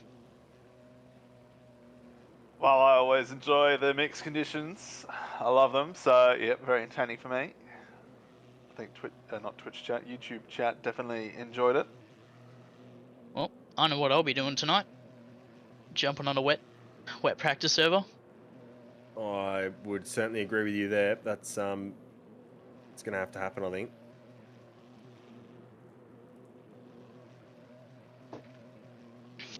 Watch, this will be the round the split red doesn't rain bender. Oh, Every other split needs their rain. You're hogging all the rain. Seeing a couple of cars still on track doing donuts here, I think, because we might be waiting for car 171 to finish.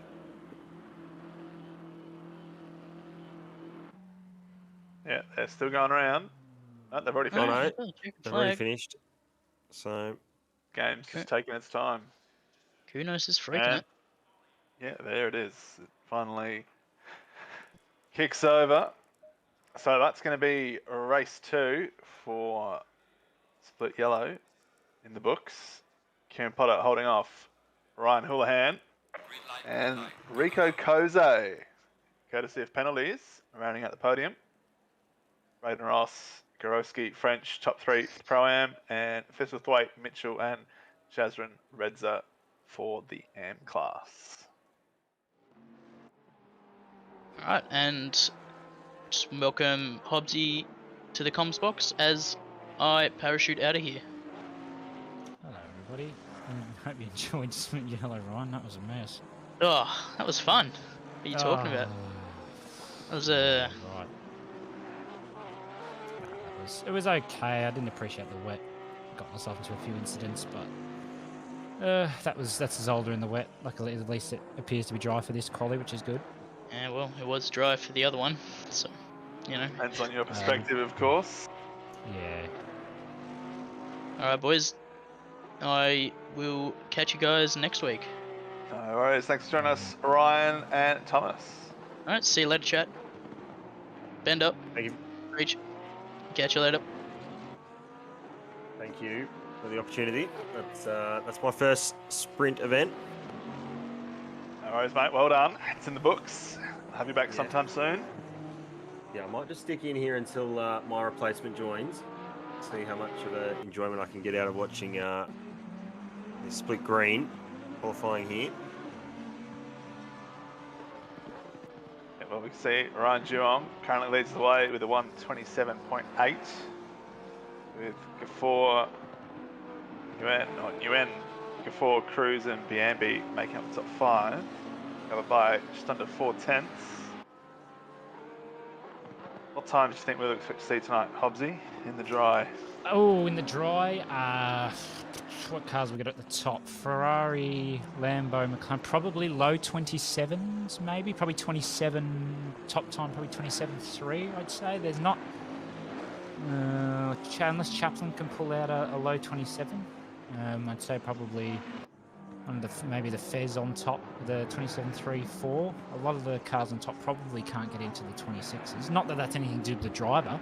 They're all very talented. I think just the cars aren't quite able to do that around here. But yeah, 27.3 is probably going to be pole time. A few tenths to improve then. As a good personal friend of Bradley Chaplin in that 55 Bentley, I can tell you that he can certainly get a 27.2 if everything's hooked up. So we'll have to wait and see. He's going to come across the line just in a second. See what lap time, see if he can find much improvement. He's just shy of 9/10 off Duong in first. Goes up to Yeah. P5, finds 5/10. Yeah, that's a solid time there from Chaplin. 28.2 is very good. I think Duong, Nguyen, and I was gonna say they've got more time to go. And there it is. Duong 27.7's just gone about half a tenth faster, and that comes to the end of quali. We're just going to wait for him to finish the laps now. Biambi P4 is at 28.0. It's a very good time for the Audi run here. Not one of the stronger cars. He Not as bad just as the made it. Honda. Just made it across the line there, Juong, so he can get one more time to lap in if he's got the fuel.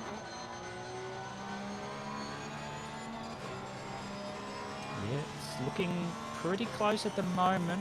He's Ralahi though, or Ralahi, I always get it wrong. Nice through the chicane there. Ooh, a little bit of sideways action. See how he goes coming up through down to the hairpin through to the final sector.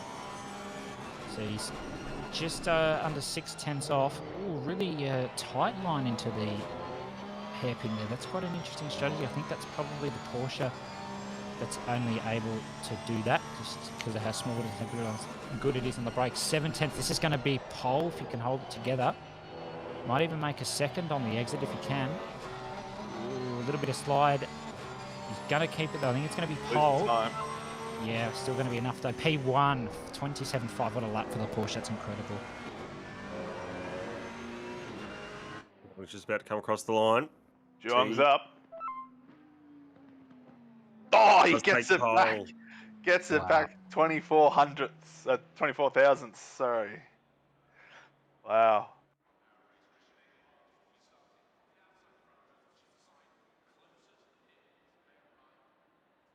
So that is a very close call indeed. Juong there on pole.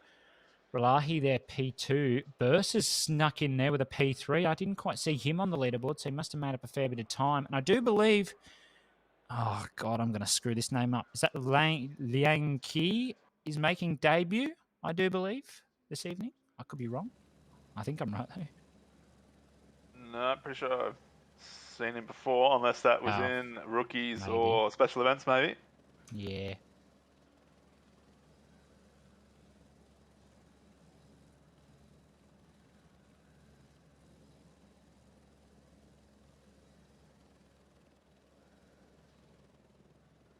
This is quite the change to what we saw in Split Yellow, when we had two wet races, and this one looks like it's going to be bone dry. Yeah. Yeah, as I say, we can't always get what we wish for.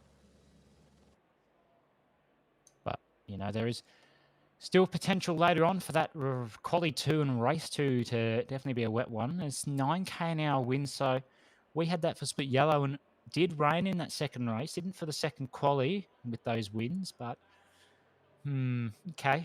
We'll have to keep an eye out for that. I'm sure probably need to bring up the chat, see if Cam Farmer's in the chat there on Windwatch. Oh, he's around on Windwatch, and Oh, is he? Good. yeah, he's also on Grip Watch, which is the track condition now. So whether it's fast, greasy, optimum, so on.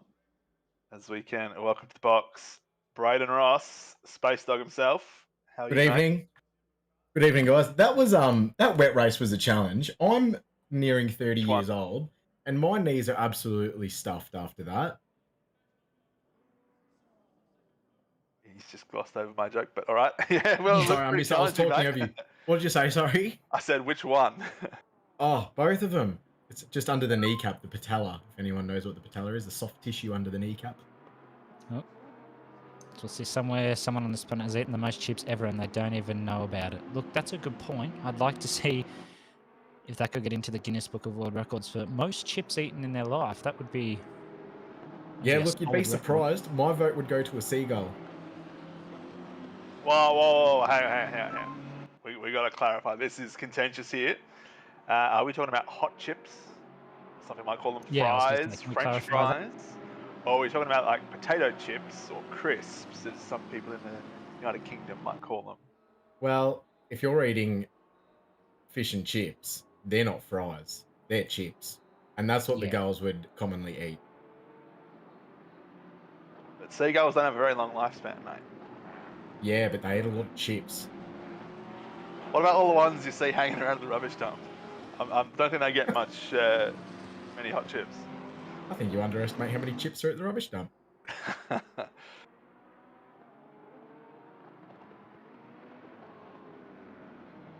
See, Moritz in chat, he's with me. Seagulls have tiny stomachs and short lifespans. Bad take. Well, it was there for comical value, so thanks for that, guys. Yes, as Race Channel Campfire is saying, for these facts and more, please hit like and subscribe and turn notifications on. So Braden, it's great to hear that you got your Twitter account back, mate. I was starting to worry about you. Yeah, what a load of nonsense. I was really down in the dumps about that. Yeah, I was looking forward to my PS5, Braden. You seem to have a lot of PS5s, Braden. I was thinking, is he a scalper? No, I don't want to call him out and name and shame him. But times are tough. People have to make money. I get that. But there's more ethical ways to do it. Yeah, look, it's back, and that's a good thing. More importantly, I think we're about to start this race. So take us away, mate. I'll take this one, considering my tardiness. Juong Relahi, front row, followed by, is that Burse? How's that pronounced? Nguyen, Gafford, Biambi, Baldwin, Cruz, Ignat. Fill out your top 10 as we're about to cross the line and go green. See who can get the better launch, see if we have a better race. We are green. Coming into turn 1, we are 3 wide towards the back, up the front. Juong's got a great start. He's cleared him already. He's got some of that free air. He's going to capitalise on that. Looks like a very clean start so far. No yellows. We've got one car that's around at the back. As we see one of the Lexus of Brits get into a little bit of a spin, but he collects it. He rejoins the track very safely as he keeps going. Fluke, a bit of sadness at turn 1. Just had a little bit of a spin. But Relahi is hot on the tail of Juong. He's not going to let him get away that easily as we come into the notorious chicane that a few cars can jump and a few cars can die on. As we see a Lamborghini almost die on it now. He's side by side with a McLaren of Gafford. Safety car has been deployed. We've had a big incident at the back after turn 4 on that back straight. There's a lot of yellows floating around there. I'm sure we'll get a little bit of a replay of what went on there, which is focused on the front there, but it looks like a promising start. But yeah, obviously safety car came a little bit later than the usual. Yeah, safety car has been deployed as the graphic there, but pretty much the perfect start for Juong. He's maintained the lead. Seen off Relahi for now. So we got to a replay of madness that kicked off. So come through turn 2 here. There's one car spinning onto the grass. Turn 3. On the exit curb there. Turn 4 contact. Yep. Oh, wow. Paddy Oliver's just made it through. Oh, bang. More death. Oof. F in chat. Oh, I'm not sure about that last car going through there at a fair rate of knots. And same as split yellow, guys. If you see the yellow flags on track, don't just floor it. Actually slow down. Might save yourself 30 seconds of pit time. Just a classic Concertina rear ender there, really. Yeah, absolutely. I think stewards will be looking at yellow flags in Sprint Series, specifically if they are called out. Oh, that's a big hit. Oh, it's, yeah. Just absolute skittles. Bell's in chat asking for a stop go 30 for the yellow, green and pink Audi. Yeah, things you wish you could unsee, absolutely. File that livery under it.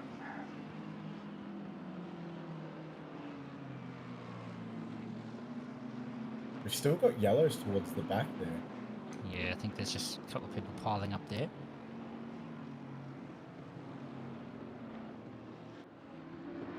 But well, it's not all over for those drivers. They do have they'll have a bit of a recovery on their hands and won't be able to scratch much out of this race, but there obviously is a second race that they may be able to make something of. It's the beauty of the super sprint format. There's a second chance. You don't usually get that in motorsport. Well, not just motorsport, but other aspects of life as well.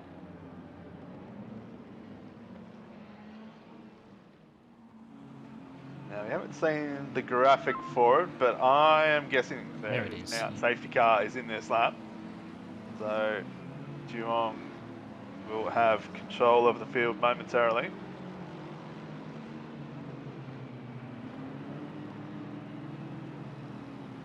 So perhaps you'll have better luck this time, Braden. Race control got their eye on the chips. Who's got their eyes on the fries? Duong runs away nice and early, tries to catch Ralahi sleeping, but it doesn't seem like Ralahi was sleeping at all. He was very ready for it. Still hot on the tail. He's got a nice sector 1 for the Porsche to be able to make up a little bit of ground. Looking towards the back, looking pretty uniform at the moment. Ross almost runs a little bit wide, but he keeps it together, holds position. Turn 2 looking very smooth. Pack is getting nice and spread out. This will be a little more comfortable for the drivers down the pack to deal with rather than going side by side. On board with Paddy Oliver here. Still in the same position that he started from, so he'll be quite happy with where he is, wanting to make up some ground. It's been a couple of incidents at the back of the pack. Drivers just losing on their own as Oliver under pressure here from Bendike, or Bendike, however you pronounce it. Looks like he's losing out. Well, he's lost out there. Also, hello, Spaceman, Eugene San. Welcome back. Great to see you.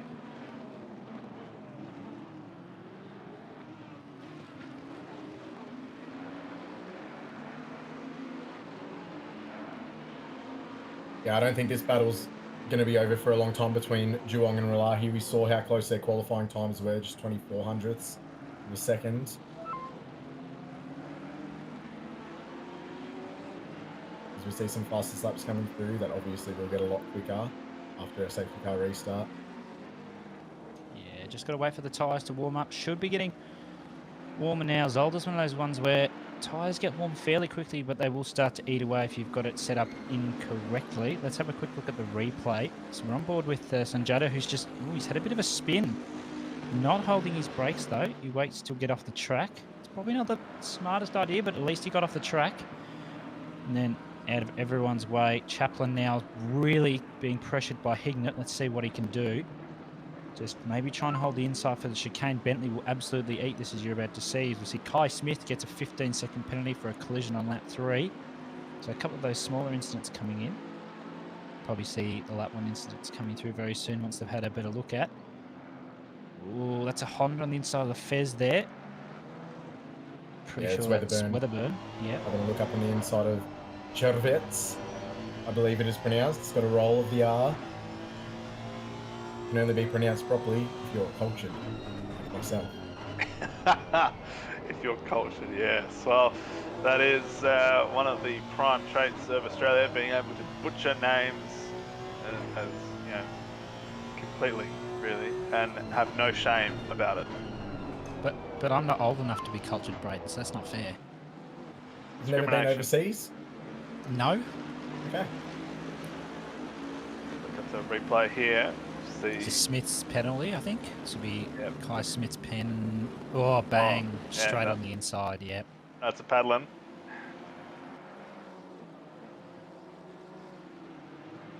Yeah, well said. Weatherburn's going to want to hold on to at least P12 or better if he wants to inherit a position in the reverse grid. The battle is far from done between Duong and Ralahi. We expected this. We expected these two to be nice and close throughout a lot of this race. The Ferrari just eats every part of that curb. I'm not too sure if that's an ideal car that you want to be running over those curbs so hard. Look, it's not, but it can hit them better than most of the mid-engine cars. Ooh, a little bit of a cut there from Duong. I'm wondering whether that might be, excuse me, whether that's a warning or not. Burrs, though, his BMW can just munch on the curbs, nothing wrong with them. Ralahi and the Porsche, though, can't really munch the curbs too much, so he's got to make up the time everywhere else, you know, hairpin, maybe the second chicane if he gets a good run through there, coming down through the final couple of corners. So It's going to be a real tough race, I think, for Ralahi to get past Juong just through that first chicane section. Burrs might have Ralahi on the straight, though. Let's stay on board with him and have a look. Or not. That no. works too. Yep, going to cut away to Oh, Hickman wow. going on the outside. Oh! Wow, done very well to avoid contact there. Yeah, that's some really good heads-up driving by Chaplin there. We've also got some pretty fierce battles building further down in the field. Barrett is very hot on the tail. As we go 3 wide through turn 1, they keep it together. These guys have a lot of respect for each other on track. Bentley v Bentley, not quite teammates this season.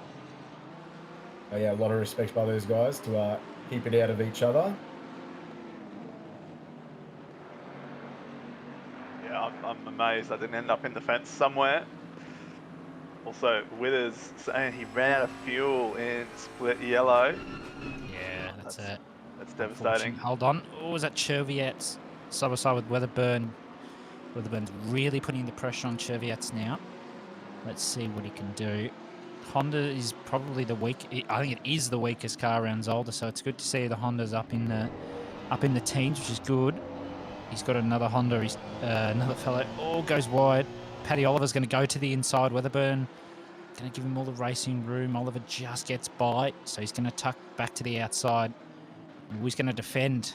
Interesting strategy there. I think he would have pulled across. May have been okay. Yeah, Paddy Oliver having a really strong drive through the opening stages of this race. Is up to P12. He's up 2 spots. 2 doesn't sound like a lot, but he is the top Pro-Am driver, so those 2 spots are inherited from pro drivers. And he's got a lot of pace about him. He's out here to impress. Obviously wants to pick up as many points as possible. And he has got himself into a position for a spot in that reverse grid, so it only gets better for Oliver. Yeah, absolutely.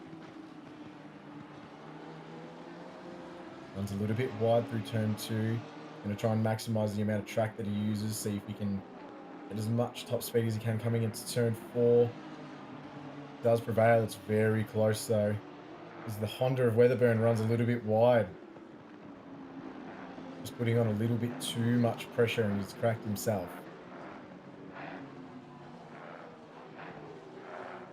Here we go. George Fowler in his McLaren. He's just looking for it on Raw Brits now. I think he's just going to stay patient. Looks like he might have a touch of damage on the front of his and the rear of his McLaren too. So he's probably running a little bit slower laps than he'd like to. He's got another McLaren driver. That's Barrett behind. Maybe just looking for the move. That's a very nice purple, I must say. Although, yeah, it is a nice purple. Much better than some of the dark greens and beiges we see on Bentleys in split yellow. Oh, thanks, Braden. Thanks, mate.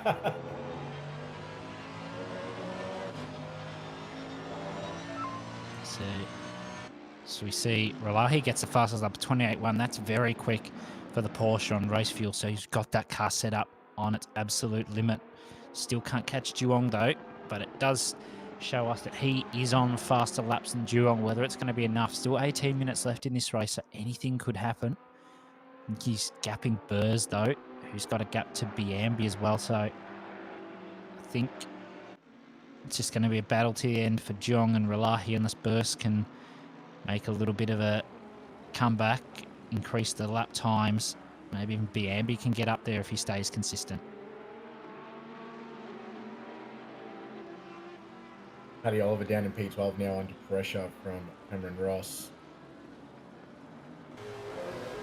First we're getting very close as we jump on board with Baldwin. Chasing down Hignett at the moment. Fighting for that P8 position. Doesn't look like he's putting on a whole lot of pressure just yet. He's happy just to sit and size Hignett up, see if he can find the most optimal place to make this pass. Yeah, he's just... I think Baldwin's going to play the long game here. Maybe just make him work for it a little bit more. Let's see what he can do, though. Hignett's really trying to hold on. He's got Chaplin behind. I don't think that's going to be too much of an issue, because Chaplin's probably going to be under pressure from Cherviet's. Maybe even Cherviet's under pressure from Oliver. So very close train here of about 5 or 6 cars even. So, or 7 by the looks of that. The back of another Honda there. That's Weatherburn again. So it's going to be close. Anyone here could lose a position. There we go. Chris Jaya-Tilaka gets a 10-second penalty for causing a collision on lap 2. So those bigger incidents are, what's the word?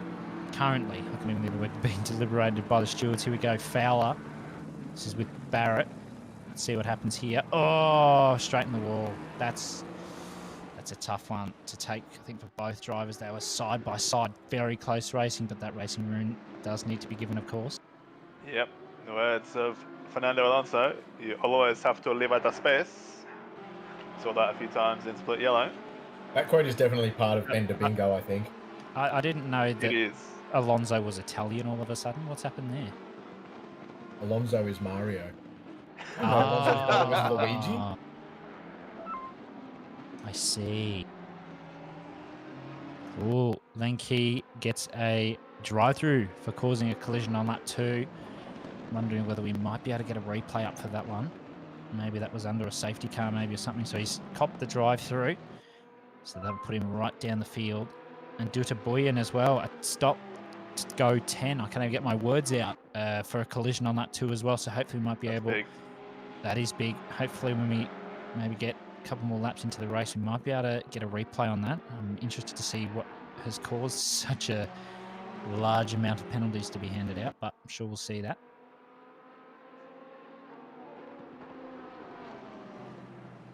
Yeah, Relahi's still hot on the tail, only 3/10 out from Geelong at the moment. Geelong's got his work cut out for him here.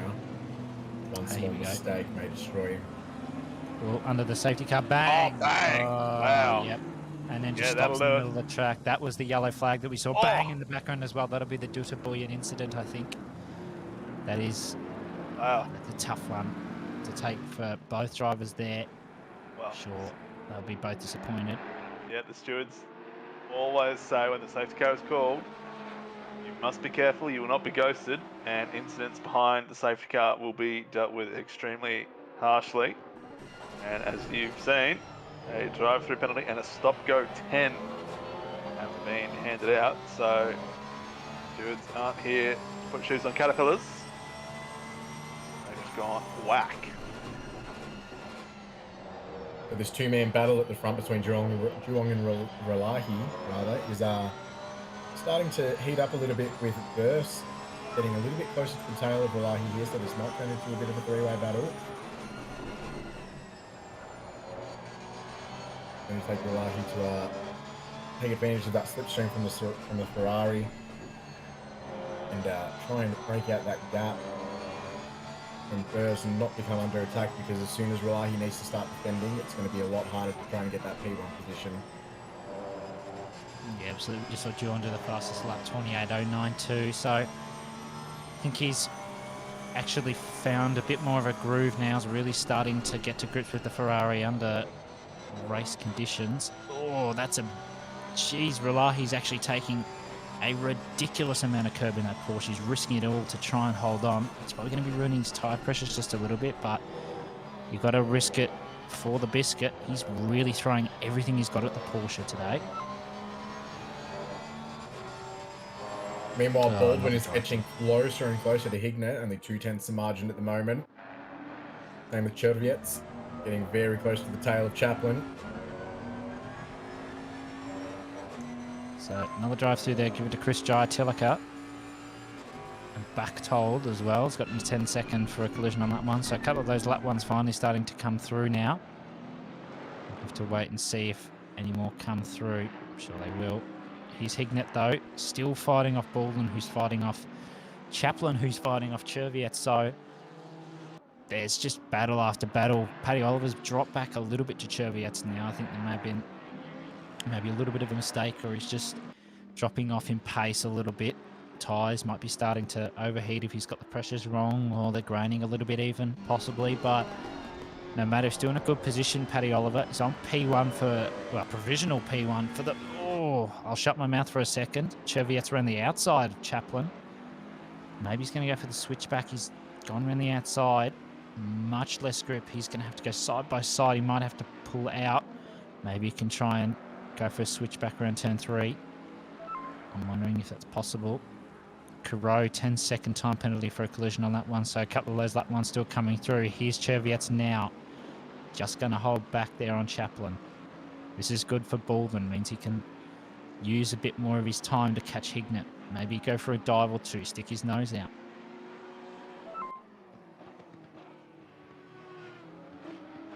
And that's another 10-second penalty coming through Carew. He's been in the wars in lap 1. That's 20 seconds of penalties to his name at the moment. Yeah, dangerous driving, that's always a rough one. Back on board with Juong here.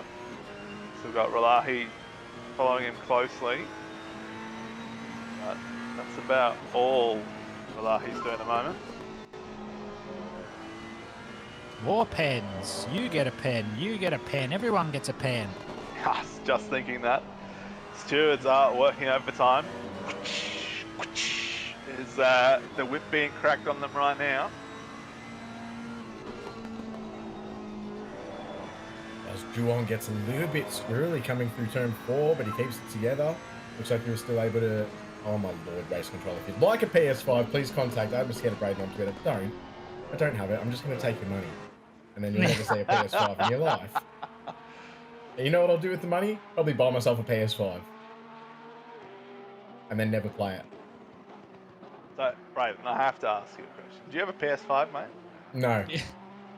I have a PlayStation 3, and that's when my PlayStation journey ended. Nice. Although I'm a little bit sad because one of my favourite games is Ratchet and Clank, and now I can't play that on anything but PlayStation. Yeah. Do I spend the few $100s on a PlayStation just to play Ratchet and Clank? Probably not. No, I wouldn't. It'd make a great paperweight though. Yeah, well, there's cheaper things that make great paperweights too. Like your mother. Just kidding. That's a joke you'd say to Neil as Ralahi sets a new fast lap. 27.7, and Eichner just goes right around Taylor there into the chicane and gets it done very easily. That's oh no, Taylor. Barrett, no, Barrett. hold the brakes. Oh, he's landed it though. There was lift off and he's landed it again. That's incredible. But Ralahi though, that pace that's incredible. 27.7 on racing the Porsche. I think Jog might be in a bit of trouble now. Do we see Barrett pull into the pits? No, he's going to stick it out. I think that McLaren's going to be a bit worse for wear. It's going to be pretty shocking to drive, especially on a circuit like this one. As Juong has the most disrespect for this track I've ever seen. There's going to be a few track limits to his name, and he's going to have to be a little bit careful for the next 8.5 minutes if he doesn't want to score himself a drive-through. Yeah, it's going to be close over. He's still on the back of Juong. He's, excuse me, Biambi up in P3. I think Burrs must have made a mistake. If we can get someone to check that, that would be great. Interesting to see. Maybe he's hit a curb too much or something. Gafour to 2.2 off Burrs. Cruz 4/10 off Gafour. So they're in a little bit of a battle there. Newen's 3.7 off Cruz, and Hignett's a second off Newen. Baldwin 8/10 off Hignett, and then Chaplin 3.2 off Baldwin due to fighting with Cherviat so much. So a lot of repercussions going on here for those drivers currently in a battle.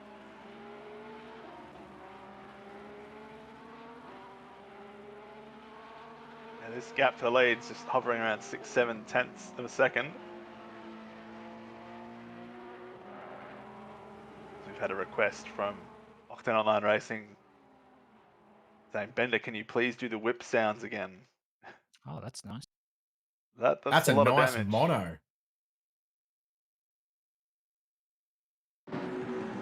I Yeah, didn't that's a realise he big got one. that much air. It just didn't look like that much air from Helicam.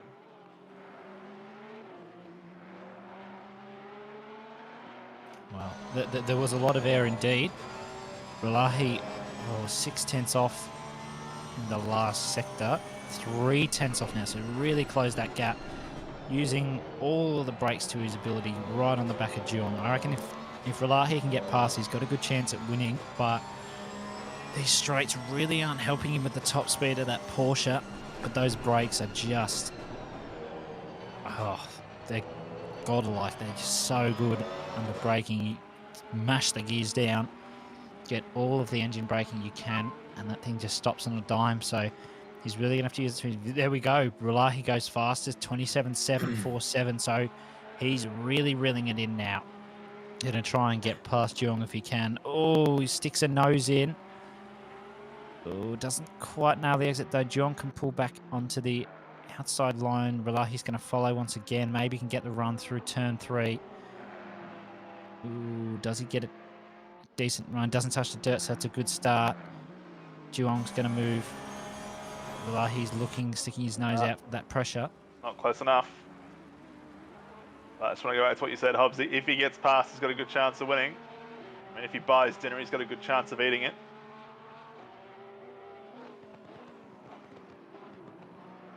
I must say, I'm really enjoying the diversity in the top 10 here. The only double up we've got is the BMW of Verse and Cruise. Everyone else on their lonesome in their manufacturer.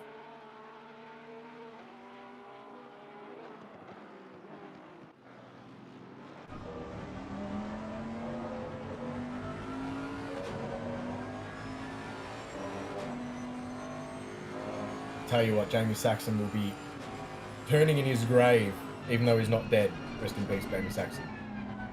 From the amount of curb usage in this circuit and just the track cut through that second chicane as well. I know the man absolutely hates it when you disrespect the circuit like that. It's not how it's made, but that's how you drive it to get the fastest time, unfortunately. Yeah, that's exactly right. Hignett really trying to reel in the Lambo of Newen, but Baldwin's really sticking with him now.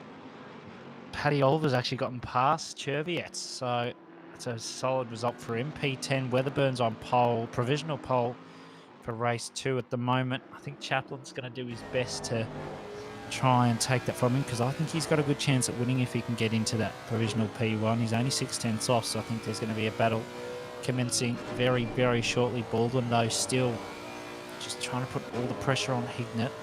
Newen trying his best to keep in front in his Lambo, but he's going to lose that all the time through the chicane here. Let's see what happens. As he has to take the chicane correctly, and the rest just eat the curb.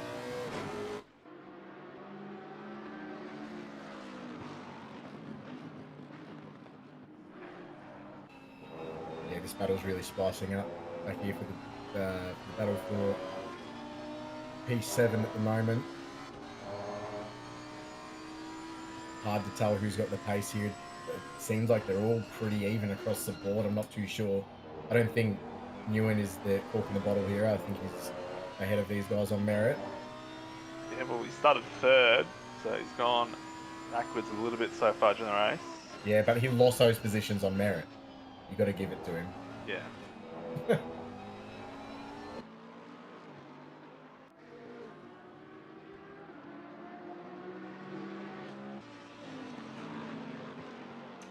So we still haven't seen the fastest lap. Another fastest lap from Rulahi or Juong, so they're probably starting to plateau a little bit, maybe just trying to keep those consistent times. Rulahi's 6/10 off still, really trying to battle Cherviets here. Pat Oliver, he is battling Chaplin, really getting close and personal here with Weatherburn. He wants that provisional P1 for race 2. He's got a good chance to take full advantage of that if he does get it. Cherviets, those under pressure from Weatherburn. Weatherburn doesn't want to give this up. Weatherburn wants Cherviets to have to fight with Chaplin for it.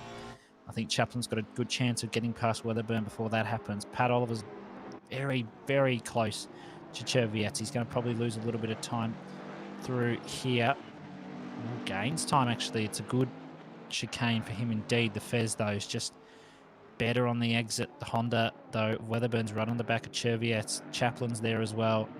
I think if Chaplin could just get into one of these positions, even if it's not that provisional P1, if it's provisional P2, maybe even 3, he's still got a good chance of capitalising as best he can, even if that's just a podium. He's got a very good chance.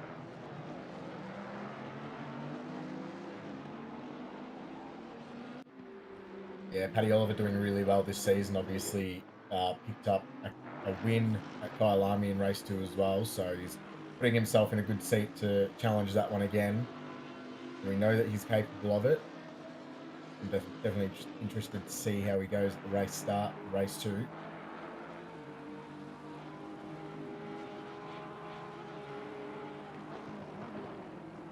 Of course, if you are just joining us, we are in the Super Sprint format tonight where we have two 30-minute races, with the second race being first grid pole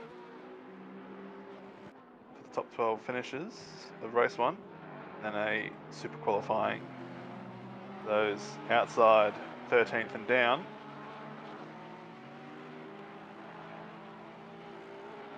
Meanwhile, this battle still rages on between Juwong and Relahi, and now we see Relahi taking a little more curb than he should as he goes a little bit deep coming into the back hairpin, loses a buttload of time to Juwong. Juwong's going to love to see that.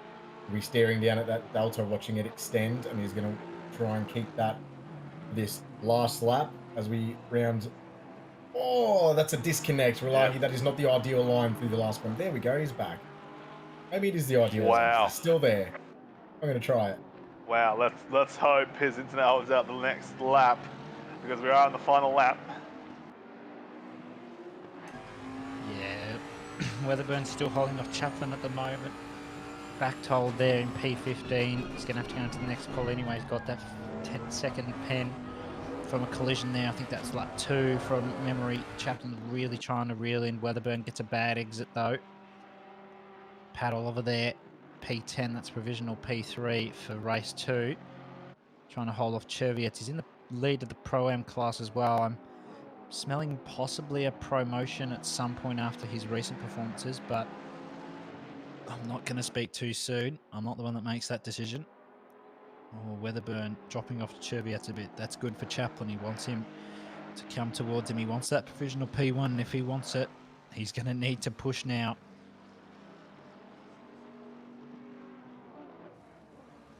Octane Online Racing appreciating that pun of throw motion. Yeah, no worries. I do my best. He's really closed that gap again throughout this lap. Just goes to show that he has a little bit better pace around the lap, but once he gets onto the back of the Ferrari, it's so hard to pass because of that top end speed. So we're just rounding the final corner. Juwong does hold it together and picks up the win for race 1. Very closely followed by Relahi for P2. A good job for both of them, putting on a bit of a show for us for race 1. Yambi picks up P3, followed by Burse. Before crossing the line for P5. Cruz in the second BMW in the top 10. Nguyen, P7, Hignett, P8. Baldwin, P9. Paddy Oliver, P10. Well done to him. Cherviets gets P11. Weatherburn rounds out the top 12 for that reverse grid. Very closely followed by Chaplin. As the remainder of the field starts to cross the line. Cameron Ross picks up P2 for the Pro-Am class. Ben Deitch also picking up P3 for the Pro-Am class in this race.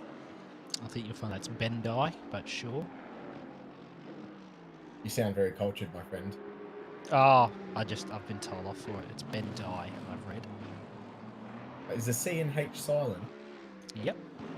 Really? So then it's clearly Endeach. You know, the Australian pronunciation. Oh, That's yes. right. Yeah.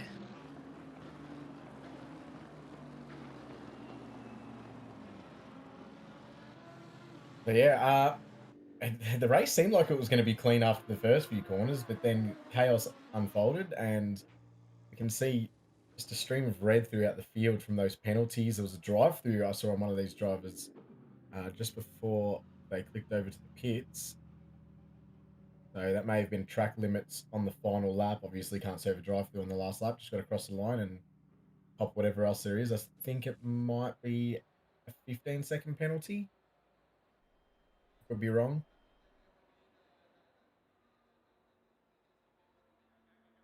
Yeah, a little bit of sadness for Fowler and Fluke and Sanjoto that race. Towards the very back, they're going to have to qualify to push themselves up the field the next race.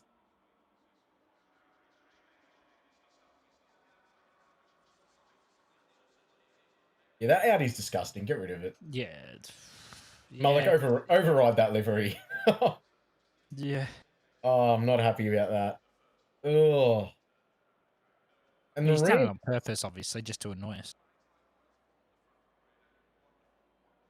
I think we're going to see a few more of these next season.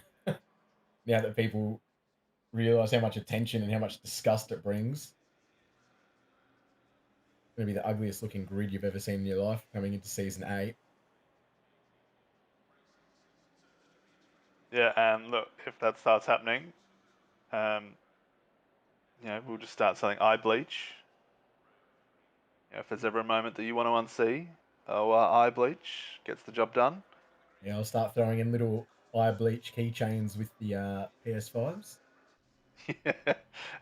Here's a complimentary bottle of eye bleach with every PS5 purchase. Green light, give it all you can. Best used as soon as you get it. That way you can't find me.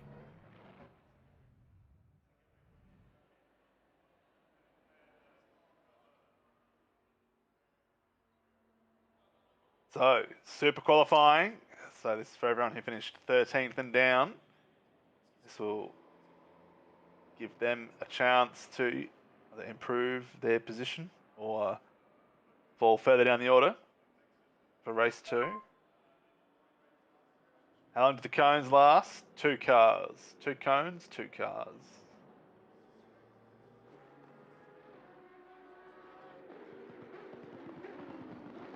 They're not really the witches' hats that you need on this circuit, though. It's the next chicane where you kind of need those witches' hats. It would have been part of the reason why we saw so many drivers cutting that second section of that second chicane. Because you use that cone as a bit of a guideline as to where track limits actually are. And once that's gone, you just kind of send it in there and you're setting yourself up for the exit. And yeah, a lot of track limits do come through because of that.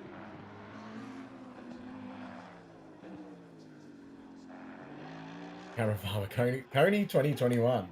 That's still a thing. That's still going. Did they ever find him? I think it was a hoax. Yeah. Bang. It may have been a social experiment of like to see the power of social media. No. You know what That's is a social unfortunate. experiment? The Arsenal Football Club. Like that just pushes people to the limit of suffering. Yeah, look, not much of a soccer fan, unfortunately. Oh, well, you don't get it, but there's a few out there that'll get that. Are we shit canning Arsenal? Always. Oh, awesome.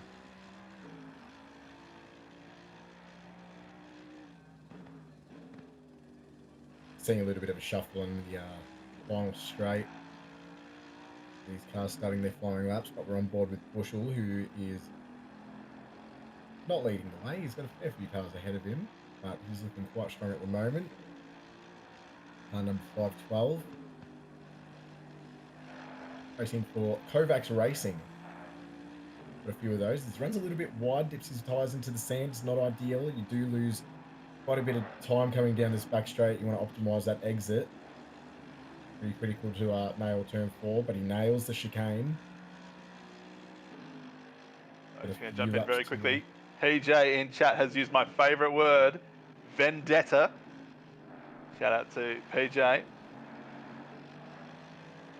Why is that your favourite word? I mean, it just sounds cool, vendetta. You know. It's got a nice ring to it. Yeah. I mean, that's why my favourite word is my favourite word. Catapult. What a like great word. extortion. Yeah, the X. Yeah. I appreciate words that are kind of like themselves, like awkward. Awkward is an awkward word. Yes, it is. I don't have any other examples, but hopefully you guys can jump in. What if I've got a vendetta against Bender for saying vendetta? It's a very strange vendetta to have, Hobbsy. It is. So, Chaplin, if that's a banker, that's revolting. A 28-3 on a banker. I think he definitely deserves that P13 on the start. He got it in the race. I think he could have had that provisional P1. Maybe if there'd been two more laps. But still knows he can start P13. Definitely can capitalise on that. Cameron Farmer coming into chat. Coming soon to a theatre near you. B for Vendetta. I knew there was a joke there for Vendetta, but I didn't have anything, and Cameron Farmer's just nailed that one on the head. Look, I'm a master of all elements. Air bender, earth bender, water bender. Oh, fire great. bender, whatever it is, you know. Except for a dry race. You're no good at those. Put you in the wet, you're fine. Dave's coming to your own. Oh yes, the camera director is having a laugh at the moment. Oh, that's pretty funny. It's actually incorrect. I think I was gonna say, isn't that? We've won a trophy. Is- We've won a trophy in the last 25 years, mate. Is it? Where's Tottenham's cabinet from the past 50 years? Where's that? They sold it because they needed money. Oh, they sold it, did they? Oh, okay. I really enjoyed it. I really enjoy that you guys were straight onto that joke and having a bit of a giggle. Meanwhile, I'm sitting here looking at that cabinet thinking, that's a really nice cabinet. Yeah, yeah. Is that what you just think she's an apprentice carpenter, Braid? Yeah. Where I was like, yeah, I could put in my living room turn it into a nice sideboard from the missus. Yeah. Look at the texture of that Wonderful. wood. Look at the way it flows. Look at that. Oh, great veneer. Expensive veneer, but it looks great. some LED drop lights, yeah, that'd make it a real feature piece. Just fantastic. That's a lot of curb for, who was that? Sanjoto, I believe. Sanjoto straight into the wall. He's going to have to take that one to the pits. If he doesn't do it now, he's going to miss out on having another run. And the 2 minutes remaining left in qualifying. Interesting that he's staying out. Smith currently sitting P18 plus 12 once you factor in the reverse grid. Wonder if you can get maybe a few more positions at 1.7 off pole. I'm not sure whether that will be achievable for him today, but 2/10 to the next driver. Oh, 2/10 get him, up to P16. Maybe he can find some more. Let's see. Or let's not see. That works too. So Chaplin's still on top though.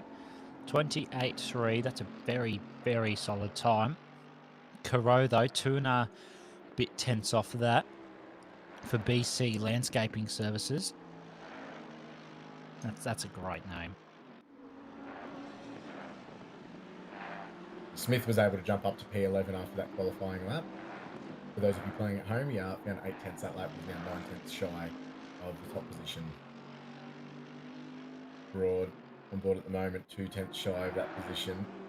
See what he can pull out for the remainder of this lap. Just cuts every part of the chicane as he possibly can while keeping it within track limits. Mercedes, one of the stronger cars around here.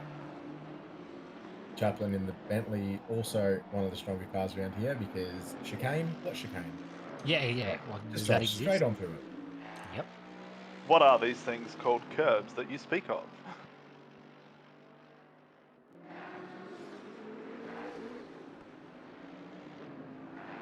Just rounds the last corner. We'll see if he can pick Chaplin or if he sits exactly where he is.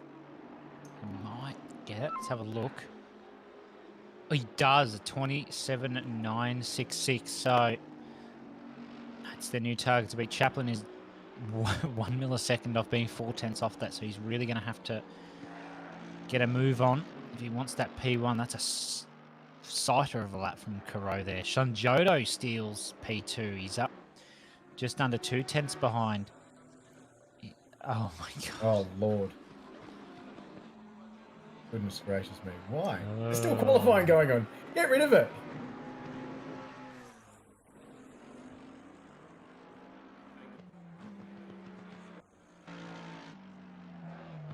There we go. Just the last few cars to cross the line. Barrett does a nice little skiddy after he finishes his lap. Well, I'm surprised that Sanjota's been able to get himself so high up after that punt that we saw. Maybe he just decided not to listen to you and just go for it. Yeah, I suppose. Maybe he knows something that we don't know about the aero balance. What kind of aero you running, Sanjo? Oh, 57 on the front, about 68 on the rear, and just a big old crunch on the splitter. Trust me, can't go wrong. Just gives more aerodynamicity with the crack in the splitter, definitely. No. Aerodynamicity. What's that? Is that a word? English. Is that out of right? 10. I'd question that. Sounds right, which is good enough for me.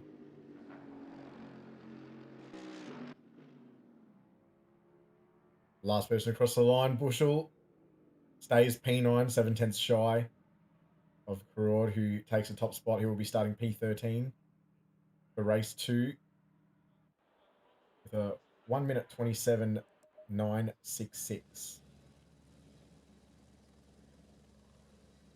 The only person to get into 27s for quali 2, I thought maybe Chaplin would have had a go. I think he might have had the pace, but just couldn't quite get it. Yes, as Diabol's pointing out, no rain, big sad. That is big sad, but reverse grid. I think Hobbsy and I have had enough of rain this evening. Oh, mate, I'm absolutely over it. It was an absolute nightmare. I became the angriest I've ever been in a race, ever. In that second race, that was just infuriating. Yeah, I was in TeamSpeak with you, and you were quite animated. And by the sounds of things, a lot of it was your own fault. So take that. Oh, the stewards seem to disagree. So look, no. Or I'll say that it's your fault. Oh, you'd like to think that it was my fault. Look, I beat you in race 2, and that's all that matters, really. That is exactly all that matters. Only 2 Bentleys in our split tonight. I came out on top. You did for the second race. What are you doing with that pro plate? Not a whole lot by the looks of it. Where's yours? It's on its way. You wait till next season.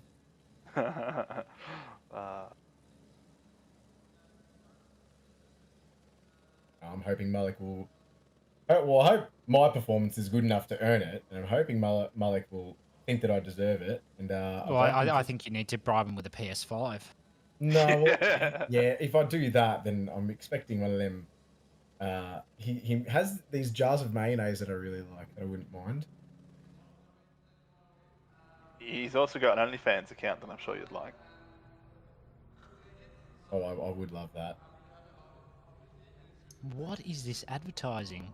Isn't that's 4 4 2 and 4/5? It's 5 4 3 2 1 0. Hands yeah, and but fun, like fingers are missing. friends? So what's this? Buy and sell your dream car on Europe's largest online car market. Wait, hang on. Scroll back to that website address. Can someone in chat please Google that and see if that's a real website? Yep, on it. Thank you, Hobbsy. It's got to be, surely. They wouldn't put fake advertising in the game, would they? I can't make out any names on that board. It exists. Is it a legit website? It'll be one of them prank websites. Oh, hang on. It was BE, wasn't it? Yes. That's some I found the German version. Does that count? I mean, Germany kind of invaded Belgium once, so yeah, sure. Why not? Oh, so it... How's the straight line on this split? What a bloody mess. Sort it out. So technically the website exists, but all it really says, well, luckily I'll translate, it says, hello and welcome, and then it wants you to either go to the Dutch website or the French website, so we've just been ripped off. Nice.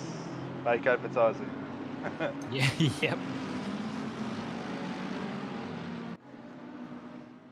Yeah, Brayden, you're in no position to criticise lineups, mate. Go and watch.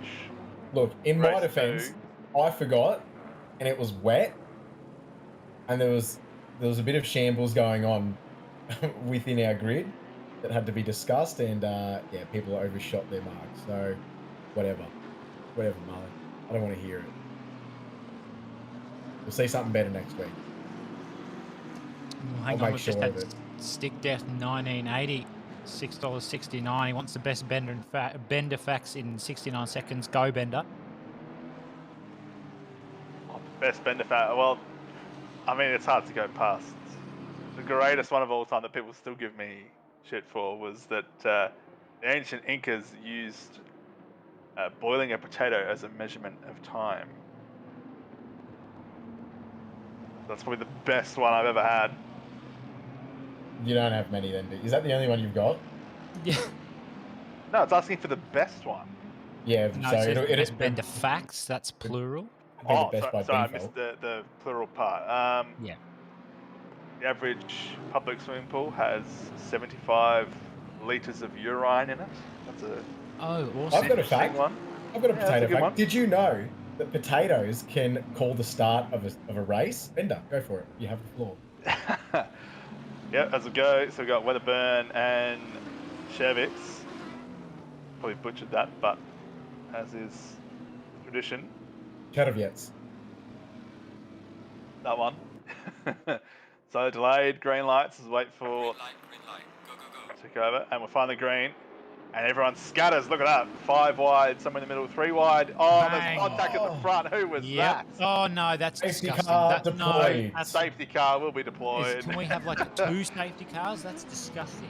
Let's try again, So- Green. Who was that at the front? I That was want to Paddy see. Oliver. I'm sorry, got to call him out. Paddy Oliver. That's a paddling. That's just That get in the is- bin. Yeah, Get that was in Paddy the Oliver bin. on Cherovets, I believe. Who? I don't know. Is there words for that? Yeah, it's called retire. Is it called a drive-through penalty? I mean, it should be.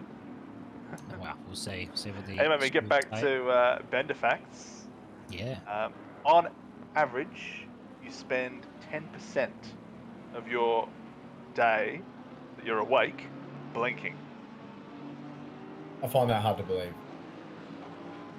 And everyone in the chat just started thinking about how often they're blinking. No, that would mean. So let's break this down a little bit. Let's say you blink once every 10 seconds, which I think is pretty like realistic.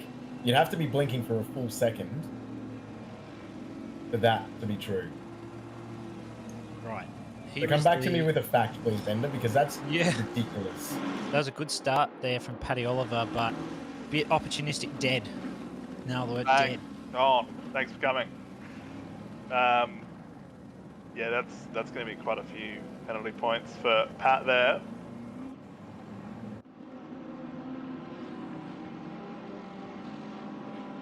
The other Bender fact that gave out a while ago was witches in Swaziland are legally allowed to fly up to a height of 150 meters on their broomstick. I do like that one. It is I've pretty heard that good. one before. Well, I'm just going over a few of the good ones I've told recently, mate. I'd just like to know who's a witch in Swaziland more than anything. Well, not just who's a witch, but the fact that they can fly on their broomsticks. Yeah, I'd like to see someone flying on their broomstick.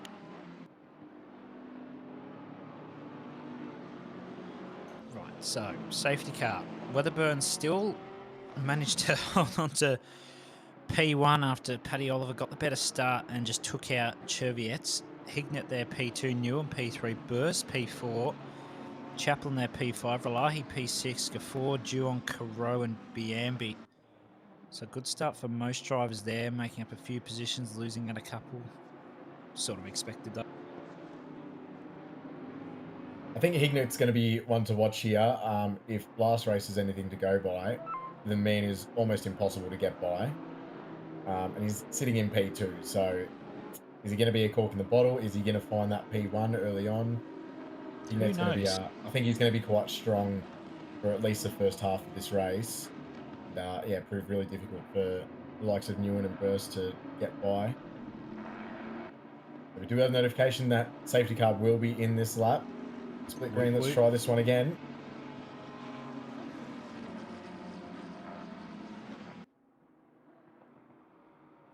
Single file start this time, so hoping for a bit less death, but you never know.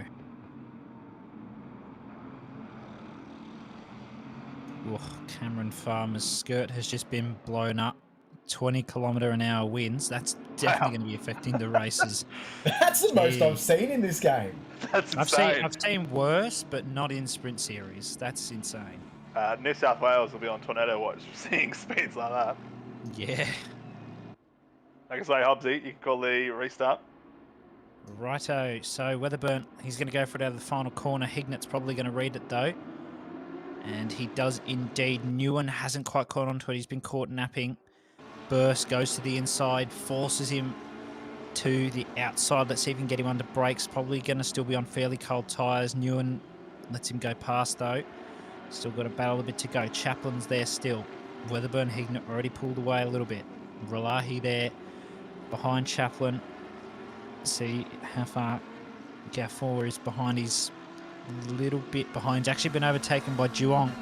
So I think he's actually been caught napping there. He's just let Duong go past. I think everything's much cleaner on the safety car restart. It's good to see. Helps with the single file restart. Yeah, we see the turns have tabled with now Duong being the pursuer of Relahi. Relahi's not going to like that one. Might be wise of these two to work together a little bit to clear a couple of these cars before they have their own battle. Just to try and maximise those points. Although if you're Duong at the moment, you're looking at the rear of that Porsche, you think that's easy prey, because once you get that top end at the end of the straight, it won't be easy work for him. Only time will tell. Yeah, good to see through the ground here at Zolder, seeing that there is nothing below it. Oh, Relahi's got a fair bit of damage there. I think that must have been from the lap 1 incident. That's definitely going to hold him up. Duong's car looks to be squeaky clean, but can't really underestimate the pace of some drivers, even if they do have damage. Just wait for a fast lap to come through. I think that's going to be Burrs there. 30.3, that's definitely going to improve once everyone's tyres get up to pressure again, start finding that pace, start burning some fuel. Sure, probably see fastest lap for one driver for the next 3 or so laps before they start getting into a consistent groove. Yeah, a little further down the field, Sanjoto is going to be feeling a little bit happier about where he's sitting compared to last race. I think last race was, it may have even been a retirement. Patrick Oliver, despite the contact at the start of the race and being buried in the field, is still at pace and picking up fastest up the moment, 129.5. Oh, as we see Alexis get spun around and straight into the wall. That was the Lexus of Brits. He has not had a good time. That's a big hit. Looks like there may have been a little bit of contact with Fluke. Sanjoto here is getting a little bit swamped. Under fire at the moment. Yeah, he's got Biambi on him at the moment. Oh, he's made a position. My mistake. He's not being swamped. He is the swamper. He is the ogre. Sanjoto, do your best Shrek. This is my swamp. Roar. Next in line for Sanjoto, and Ross, Pro-Am driver. Yeah. He's absolutely no slouch. Here we go. More fastest lap Burrs there with 29.1. See if anyone else can beat that coming on through. So here's that replay of Brits through stock. Oh, that's risky. Oh, I think he's brought that one upon himself, unfortunately. Yeah, just wasn't really left a gap. Just sort of needs to hold back a little bit. On board with Duong now in the replay. As he moves his way up. Biambi still on the back of Sanjoto, who's pulled away now. He's got Fowler behind. Ross currently in the Pro-Am lead. There's Weatherburn. Oh, might have made a mistake there just before. I wonder if we can catch that on replay. He's gone from P1 down to P3, P4 now. There we go. Paddy Oliver stopped go 10 for that incident on that one. Definitely deserved. Chaplin down the inside. Nearly taps Weatherburn. That was very close. Chaplin's already got Relahi behind with Duong. He's going to be under a lot of pressure. That gives time for Burrs and Hignett and Nguyen to get away. Yeah, it was a big send by Chaplin back at the chicane. It's not exactly an ideal overtaking spot. You can really only go for it if it's a done deal before you even get to the braking zone. Big send didn't work out, and I'm glad it didn't turn into sadness for Weatherburn there either. Just switch over to a replay of Weatherburn. In pursuit, close in the rear coming from turn 1.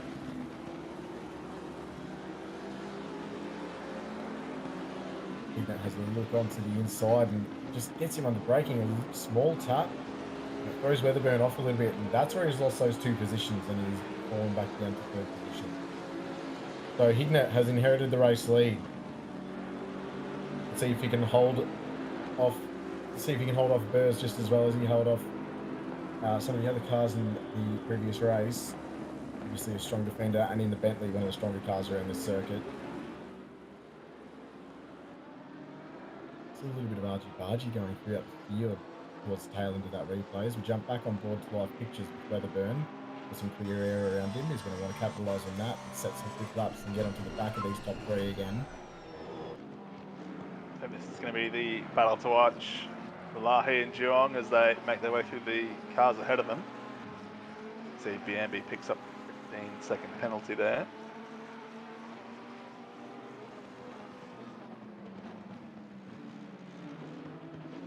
Yeah, Cameron Ross doing quite well as well. He's up to P10. Sanjoto's dropped back down to P12, so must have made a little mistake along the way. If you inherit that position back, if you can hold it through the end with that 10-second time penalty. There you go, Sticky in chat saying apples give you more energy than coffee. I have heard that, and it is absolutely right. It's probably the best way to wean off coffee. There's definitely a few people I know in my industry, in the construction industry, that are having about 8 coffees a day, which is just ludicrous. And it's definitely an addiction that you don't want to form, addiction of coffee, because it's not good for you at all. So those of you that want to wean off coffee, jump onto Apple. Particularly Granny Smith, superior. The Granny Smith, I don't mind the occasional Granny Smith apple. Yeah, coffee addiction's real. I remember working many years ago with a woman who, if she hadn't had 4 coffees by about 10:30 in the morning, she was visibly shaking. Yeah, that's not good. That's you definitely don't want to be doing that. Moderation. Everything needs moderation. Race control says. Not everything. You can't just go around doing sends and punting people on track in moderation. We do like a little bit of punting every now and then. Makes good viewing. Quietly. Right. Let's line up to be in the same split next season, Bender, and put on a real show for people.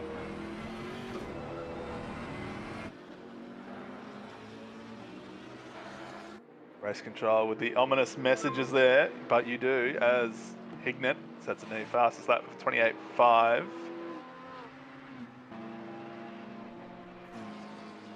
Burr's still in close company there in P2, half a second back. There's a big train of cars actually at the moment. I think that's from Key back, maybe even Bickner here and Powell and Fowler ahead being a part of the train. Briggs picks up a penalty for that incident we saw on the back straight earlier. Obviously was carrying a fair bit of momentum and didn't want to let it go, as any driver would, but unfortunately the real estate of the track just was not there. Caused a bit of a collision and a bit of sadness for himself, and he's picked up a 5-second penalty for his trouble. Christopher Taylor also picking up a 10-second time penalty, as we just see pop up on screen by our Launtail race control board. Oh, so car 449 has just left the building. Oh, that's Baldwin. He's off in the sand trap on the exit of turn 3. Must be a problem there for him. Yeah, he's been stationary for a while. You can't help but suspect maybe he's the engine starter button and switch the car off.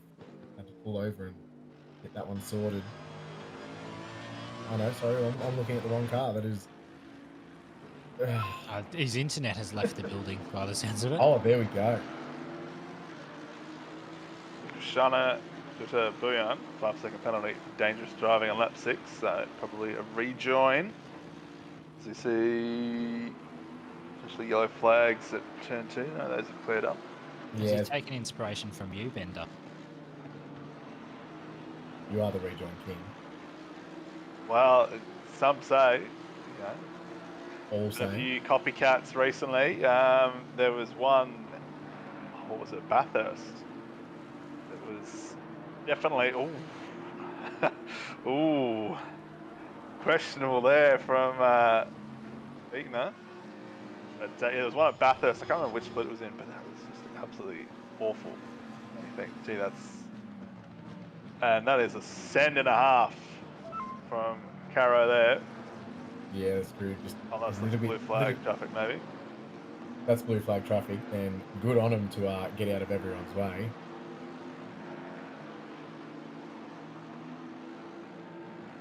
Just riding on board with Paddy Oliver, just letting everyone go. Definitely sadness for him because he has got a bit more pace than some of these drivers that he has to let go, but rules are rules, and he wouldn't be in that position if it weren't for, unfortunately, poor decision making on the race start. Not the ideal night that Paddy Oliver has wanted. We are halfway through. Keep Well, pushing. stop go 10-second penalty will ruin pretty much any race. They'll put in that lap behind it. He currently is. George Fowler, though, P12. Top of Pro-Am at the moment. Currently P1 behind Careau, who had a little bit of an incident. I'm not sure whether he's got some damage or something. I think he might. Got Power behind by some amount of tenths. I'm sure we'll see that change in a sec. There we go, 8 tenths. And then he's got Key behind there, 7 tenths, and then another 1.5 to Ross. Yeah, Cameron Ross must have had his own little incident. He was sitting up in that top 12 earlier. He's got back down to P15. Did you just see Juong?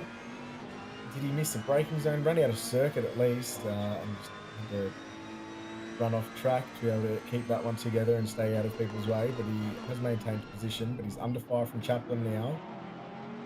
Chaplin getting very close to the rear, making Juong feel very uncomfortable at the moment, putting the pressure on.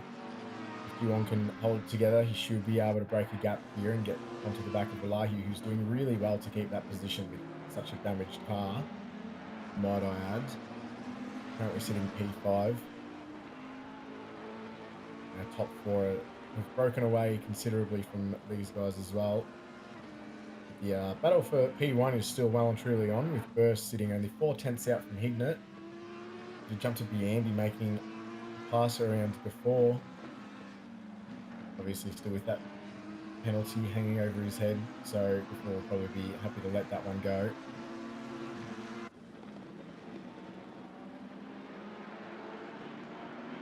It's having quite a nice recovery drive here after that lap 1 incident, turn 1, up to P21 on the rear of Steele at the moment. Need to make a move just to try and find the momentum on the back straight, maybe get him in the braking zone coming into the chicane. Doesn't quite get the ideal line. It looks like Steele has the upper hand at the moment coming down the back straight and will hold on here. Cheviot's just going to sit back and bide his time and try and find a safe way around. The thing with these recovery drives, you have so much pace, and if you start to get impatient around some of the drivers that you have a bit more pace than, and, yeah, it ends up leading to mistakes, and you're around foreign territory. You're driving around drivers that you're not usually around, and sometimes. There you go, Braden. Sadness. Yeah, no, my eyes are closed. Yeah, your eyes are closed. Jamie Saxton, where are you? He would. Well, wow. He would love a bit of chase cam. Oh yeah. Well, okay. If your eyes are closed, Braden, what's currently happening? Nothing. Yeah, good. Just checking, just testing. Did I pass? Yep. It was still burning through the surface of my eyes. Yeah. That bright. Burning a hole in your retinas. It's disgusting. Oh, that's a G. So was that Newen running a little bit wide after the chicane? Obviously taking a fair bit of curb. Gee, that was a 7.5, I must say. Burst really putting on the pressure here. You can see how much Burst wants this win. He's working Hignett really hard, but Hignett's holding his own. Oh, get rid of it. You're doing it on purpose now. No more screen time. No more screen time for Ben Dye. Surely that's not how it's actually pronounced. Well, from the information sheet I've read, it's pronounced Ben Dye. Well, maybe you got halfway through typing it and he got busy and then forgot to finish it.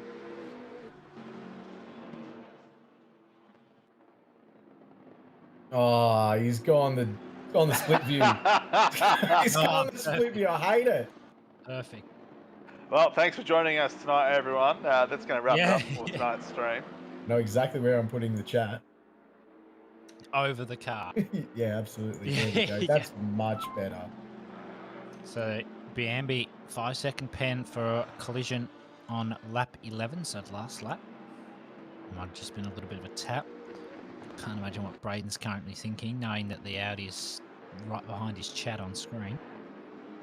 Oh, it's not there for me anymore. It's just chat, which is wonderful. Oh, great. I can tell you it's not there anymore, so it's fine. It is. Yeah, It's still there. it's still there. You had me. Yeah, I know. Ladies and gentlemen, we go. Yeah, verse. Oh, I wonder what the dirt tastes like around Zolder. Might have to ask him. Oh, he's right on the back now.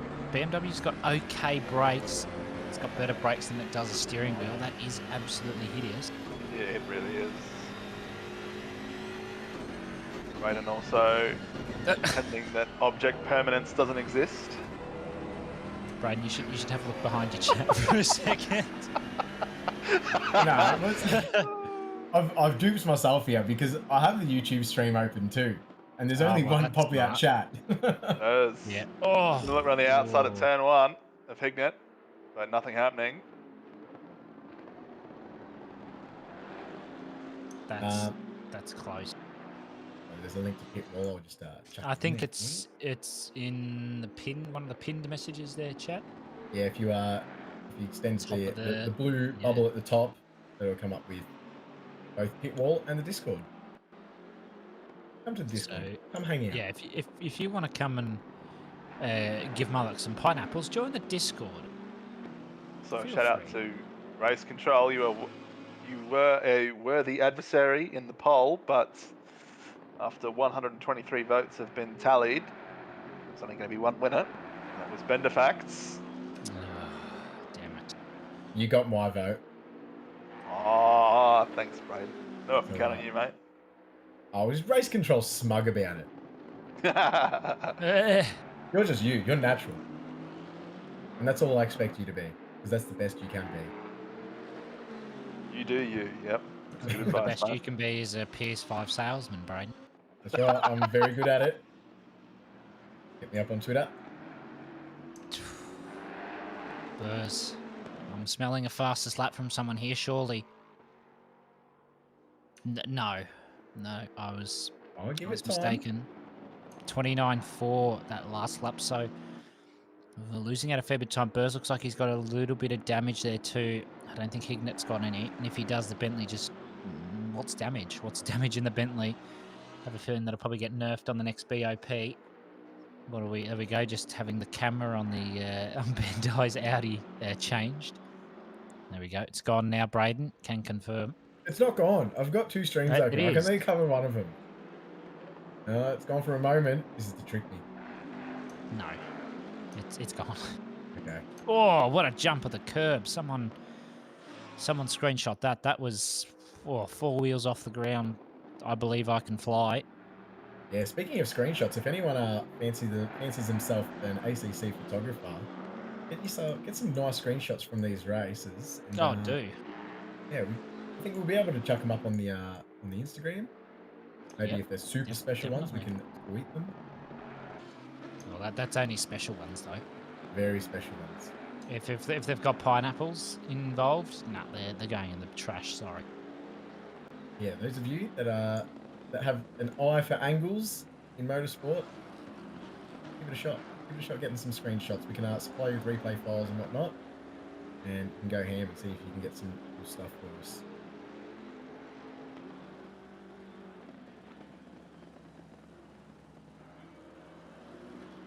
Yeah, Hignet going very strong. Yeah, it's still the bit. Ah, here we go. Mm, Perfect. Oh yeah. mm, Oh, yeah. I do like that. That's probably my favourite livery. Keep it on screen. Is it? Oh yeah. Yeah.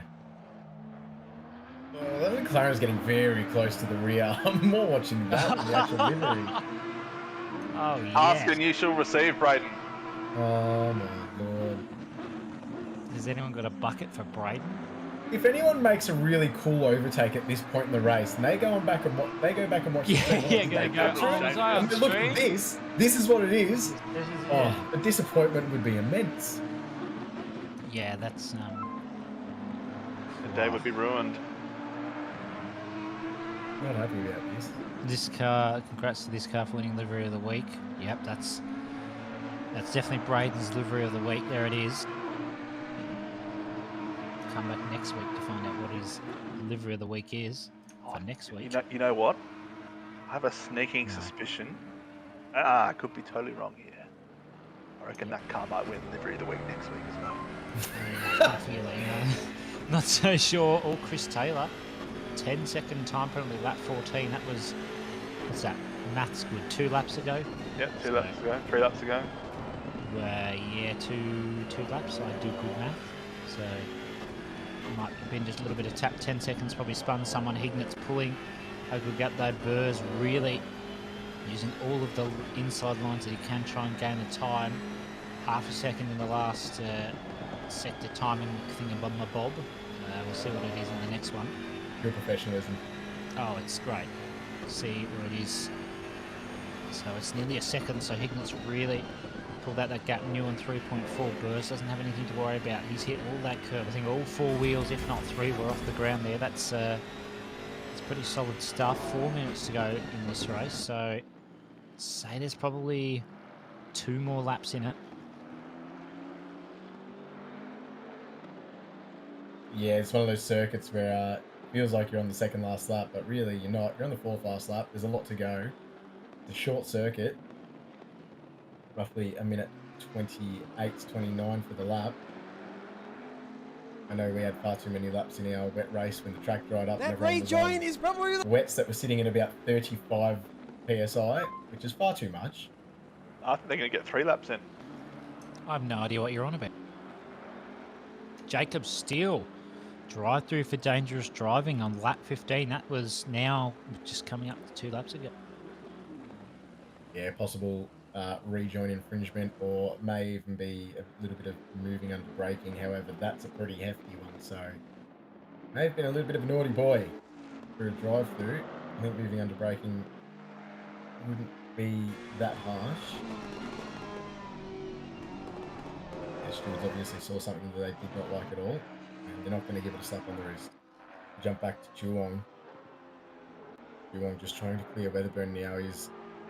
Ralahi has jumped up to P4 and he's got that buffer between Weatherburn and Juwong now, so he can breathe easy. He's got plenty of space around him, but now Weatherburn is the one under pressure. Juwong has a look on the inside, he's just showing the nose. He doesn't plan on making overtake just yet, but he's just showing the nose, saying, I'm here, and you better be ready for it when I send my nose up on the inside.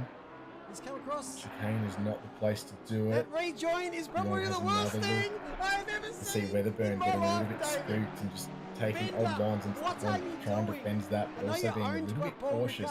Doesn't want to send the rear of his car into the nose of Juwong. Juwong putting on the pressure perfectly, not causing any incidents, but almost forcing a mistake. As he has a look around the outside and they go wheel to wheel. There's not a whole lot of grip out there, but he's almost made it work. That was some pretty impressive driving by both of those guys to not collide with each other. Got very close. Around into the chicane. Juwong's going to be wanting to get a nice exit out of here if he wants to have a look up onto the inside coming into turn 1. Taking as much of that slipstream as possible. He didn't quite get the exit that he desired. Still sitting right on the rear of Weatherburn. Weatherburn holding really strong. This is some really strong defending by Weatherburn. Placing the car in as awkward as a position as he can, so Juwong doesn't quite have an easy window to slip the car up into. Yeah, he's got to be careful there, Juwong. He does have Biambi behind him, who has 20 seconds, but I just reckon Biambi might just go for it, just in case. Oh, that is tight on the inside there, but Weatherburn holds on for now. Oh, that was great of Weatherburn to keep it within track limits as well. Usually you'll see people jump the second part of the chicane, pick up track limit warning there. So that was a done deal. That was fair by Weatherburn. That was really great defending. Juwong's not going to have many opportunities left after this one as we're on the penultimate lap. Yep, penultimate lap. Cross that one off your bingo cards.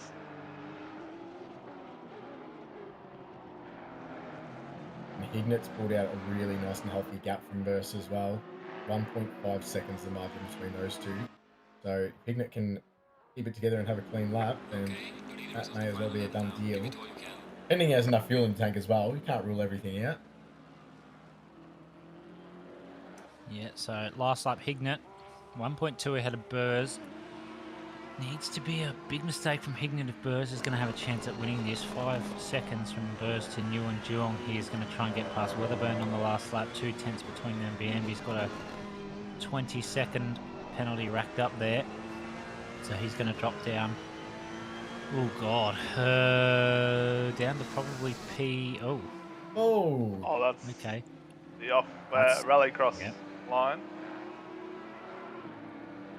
That's right. Duong's going to... We'll just have to yield to that P5 position. It's not a whole lot of harm done because he will still reclaim that position through the penalties.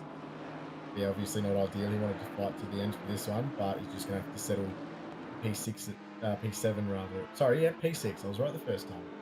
Instead of P6 at this point. Just back yourself, mate. Sorry. Hignett rounding the back hairpin as he approaches the last 2 corners of the circuit. I'm glad I wasn't making it up when I said this is a man to watch. If he can get ahead, then he may be strong enough to take the win. And here he is rounding the last corner. Hignett takes the win for race 2. Very closely followed by Burrs. And Nguyen a very clean race. Yeah, Burrs did really well to pull that gap back, but it wasn't quite enough. Nguyen has had a pretty quiet race. He had a bit of free air around him and it brought it P3. Ralahi has done well with that damaged Porsche to stick it in P4. Weatherburn P5. Biambi P6 on track, but those penalties will say otherwise, so Duong will inherit that, followed by Chaplin before, and Sanjoda having a much better race than the last one. And then Fowler, P11 on track, will inherit P10 through those penalties, and that'll round out your top 10. That rejoin is probably the worst thing I've ever seen in my life, David. Bender, what are you doing? I know you're owned by Paul Ricard. Look, there's me in the AM class. But that is a disgrace of a rejoin. Here he is. I cannot wait to rip you a new one tomorrow night. That is not something I've ever seen you do. Not really sure why we've cut to this, but thank you, race director. We have. Funny. It's great. It's friggin' hilarious. We were all in that split. We were. Yeah, I was sitting in P15 in that one. Not bad. Solid effort, mate. Oh, I've done better. That was, what was that, season 4? That was a while ago. Is it season 4? I thought it might have been season 3. I think season 4. I'm going to say season 4. I believe I was in the Aston season 4. Yeah. Alright, season 4. Yeah, again, well done to Hignett for picking up the win. And Burst and Ewan filling out the podium for outright. And an honourable mention to Fiala, Powell, and Key. I'm going to say Key. For that Pro-Am podium coming through at P10, P11, and P12. Cameron Ross just missing out, but look how much he missed out. 19 thousandths of a second. That's pretty close. So let's say Cameron Ross was on the podium kind of as well. That's a little bit. Yeah. That's a very small amount. Of course, race 2. Hignett, Burrs, Nguyen taking out top positions. Then Pryor, Fowler, Powell, and Key. And Frustuk. Oh! Whoa! Thomas Frustuk, the AM Class Grand Slam. Wow. He's done it. That's amazing. We haven't seen that since what? Mate, if you'd been watching the streams, we Was actually it saw it. We saw it a couple of weeks ago. It was pretty rare. I can't remember who it was, but we saw it. I want to say either at Bathurst. I'm pretty sure it was Bathurst. Yeah, but you know what? I think we might just name the trophy for the Grand Slam the Pickford Trophy. Yes. Because he's the man who started it. Well done to Pickford. Man, the myth, the legend himself. Yeah, well done for Frustuk getting that Grand Slam. Yeah, that's good stuff. You love to see it. Malik loves to see it. I'm sure he probably facepalmed as soon as he clicked over to that AM class and saw the one. He knew it was coming. He knew it was coming. He said, how many times can you flog this dead horse, boys?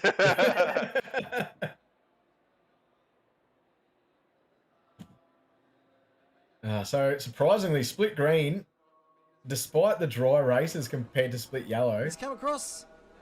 Bit of a That of a messy rejoin race. is probably the worst Those thing safety I've cars ever and those seen incidents in with, my life, like, David. particularly that race Worst to thing I've ever start. I seen think that in my involved pretty life, much every David. driver The around worst the field. thing I've ever seen in my life, Bender, David. The that's worst you, thing mate. I've Yep. ever seen So, in my race control life, was having some David. fun at my expense here for Bender, losing what are the you doing? vote. Obviously, Bender facts are the superior form of facts. But I think that pretty much wraps it up for tonight. Apparently, chat's laughing, saying, I need to watch the end of the race. I'm not sure that's going to help, but all right, I'll do that. Obviously, we've missed something there. But Braden, Mitch, thanks for joining us tonight. Always a pleasure. Always. And of course, we'll be back tomorrow night, Thursday night, Australia or Asia Pacific time for Split Blue, Split Red, and then we'll have Europe Split Blue and Split Red, and North America Split Blue and Split Red. So stay tuned. There will be plenty more action coming your way from Zolder this week, and we've also got the final round of F1 preseason on this weekend. So if you're interested in participating in the F1 series, sign up. There might be some late changes or potential be a reserve driver. Otherwise, that's going to be it from us tonight, and we'll see you next time.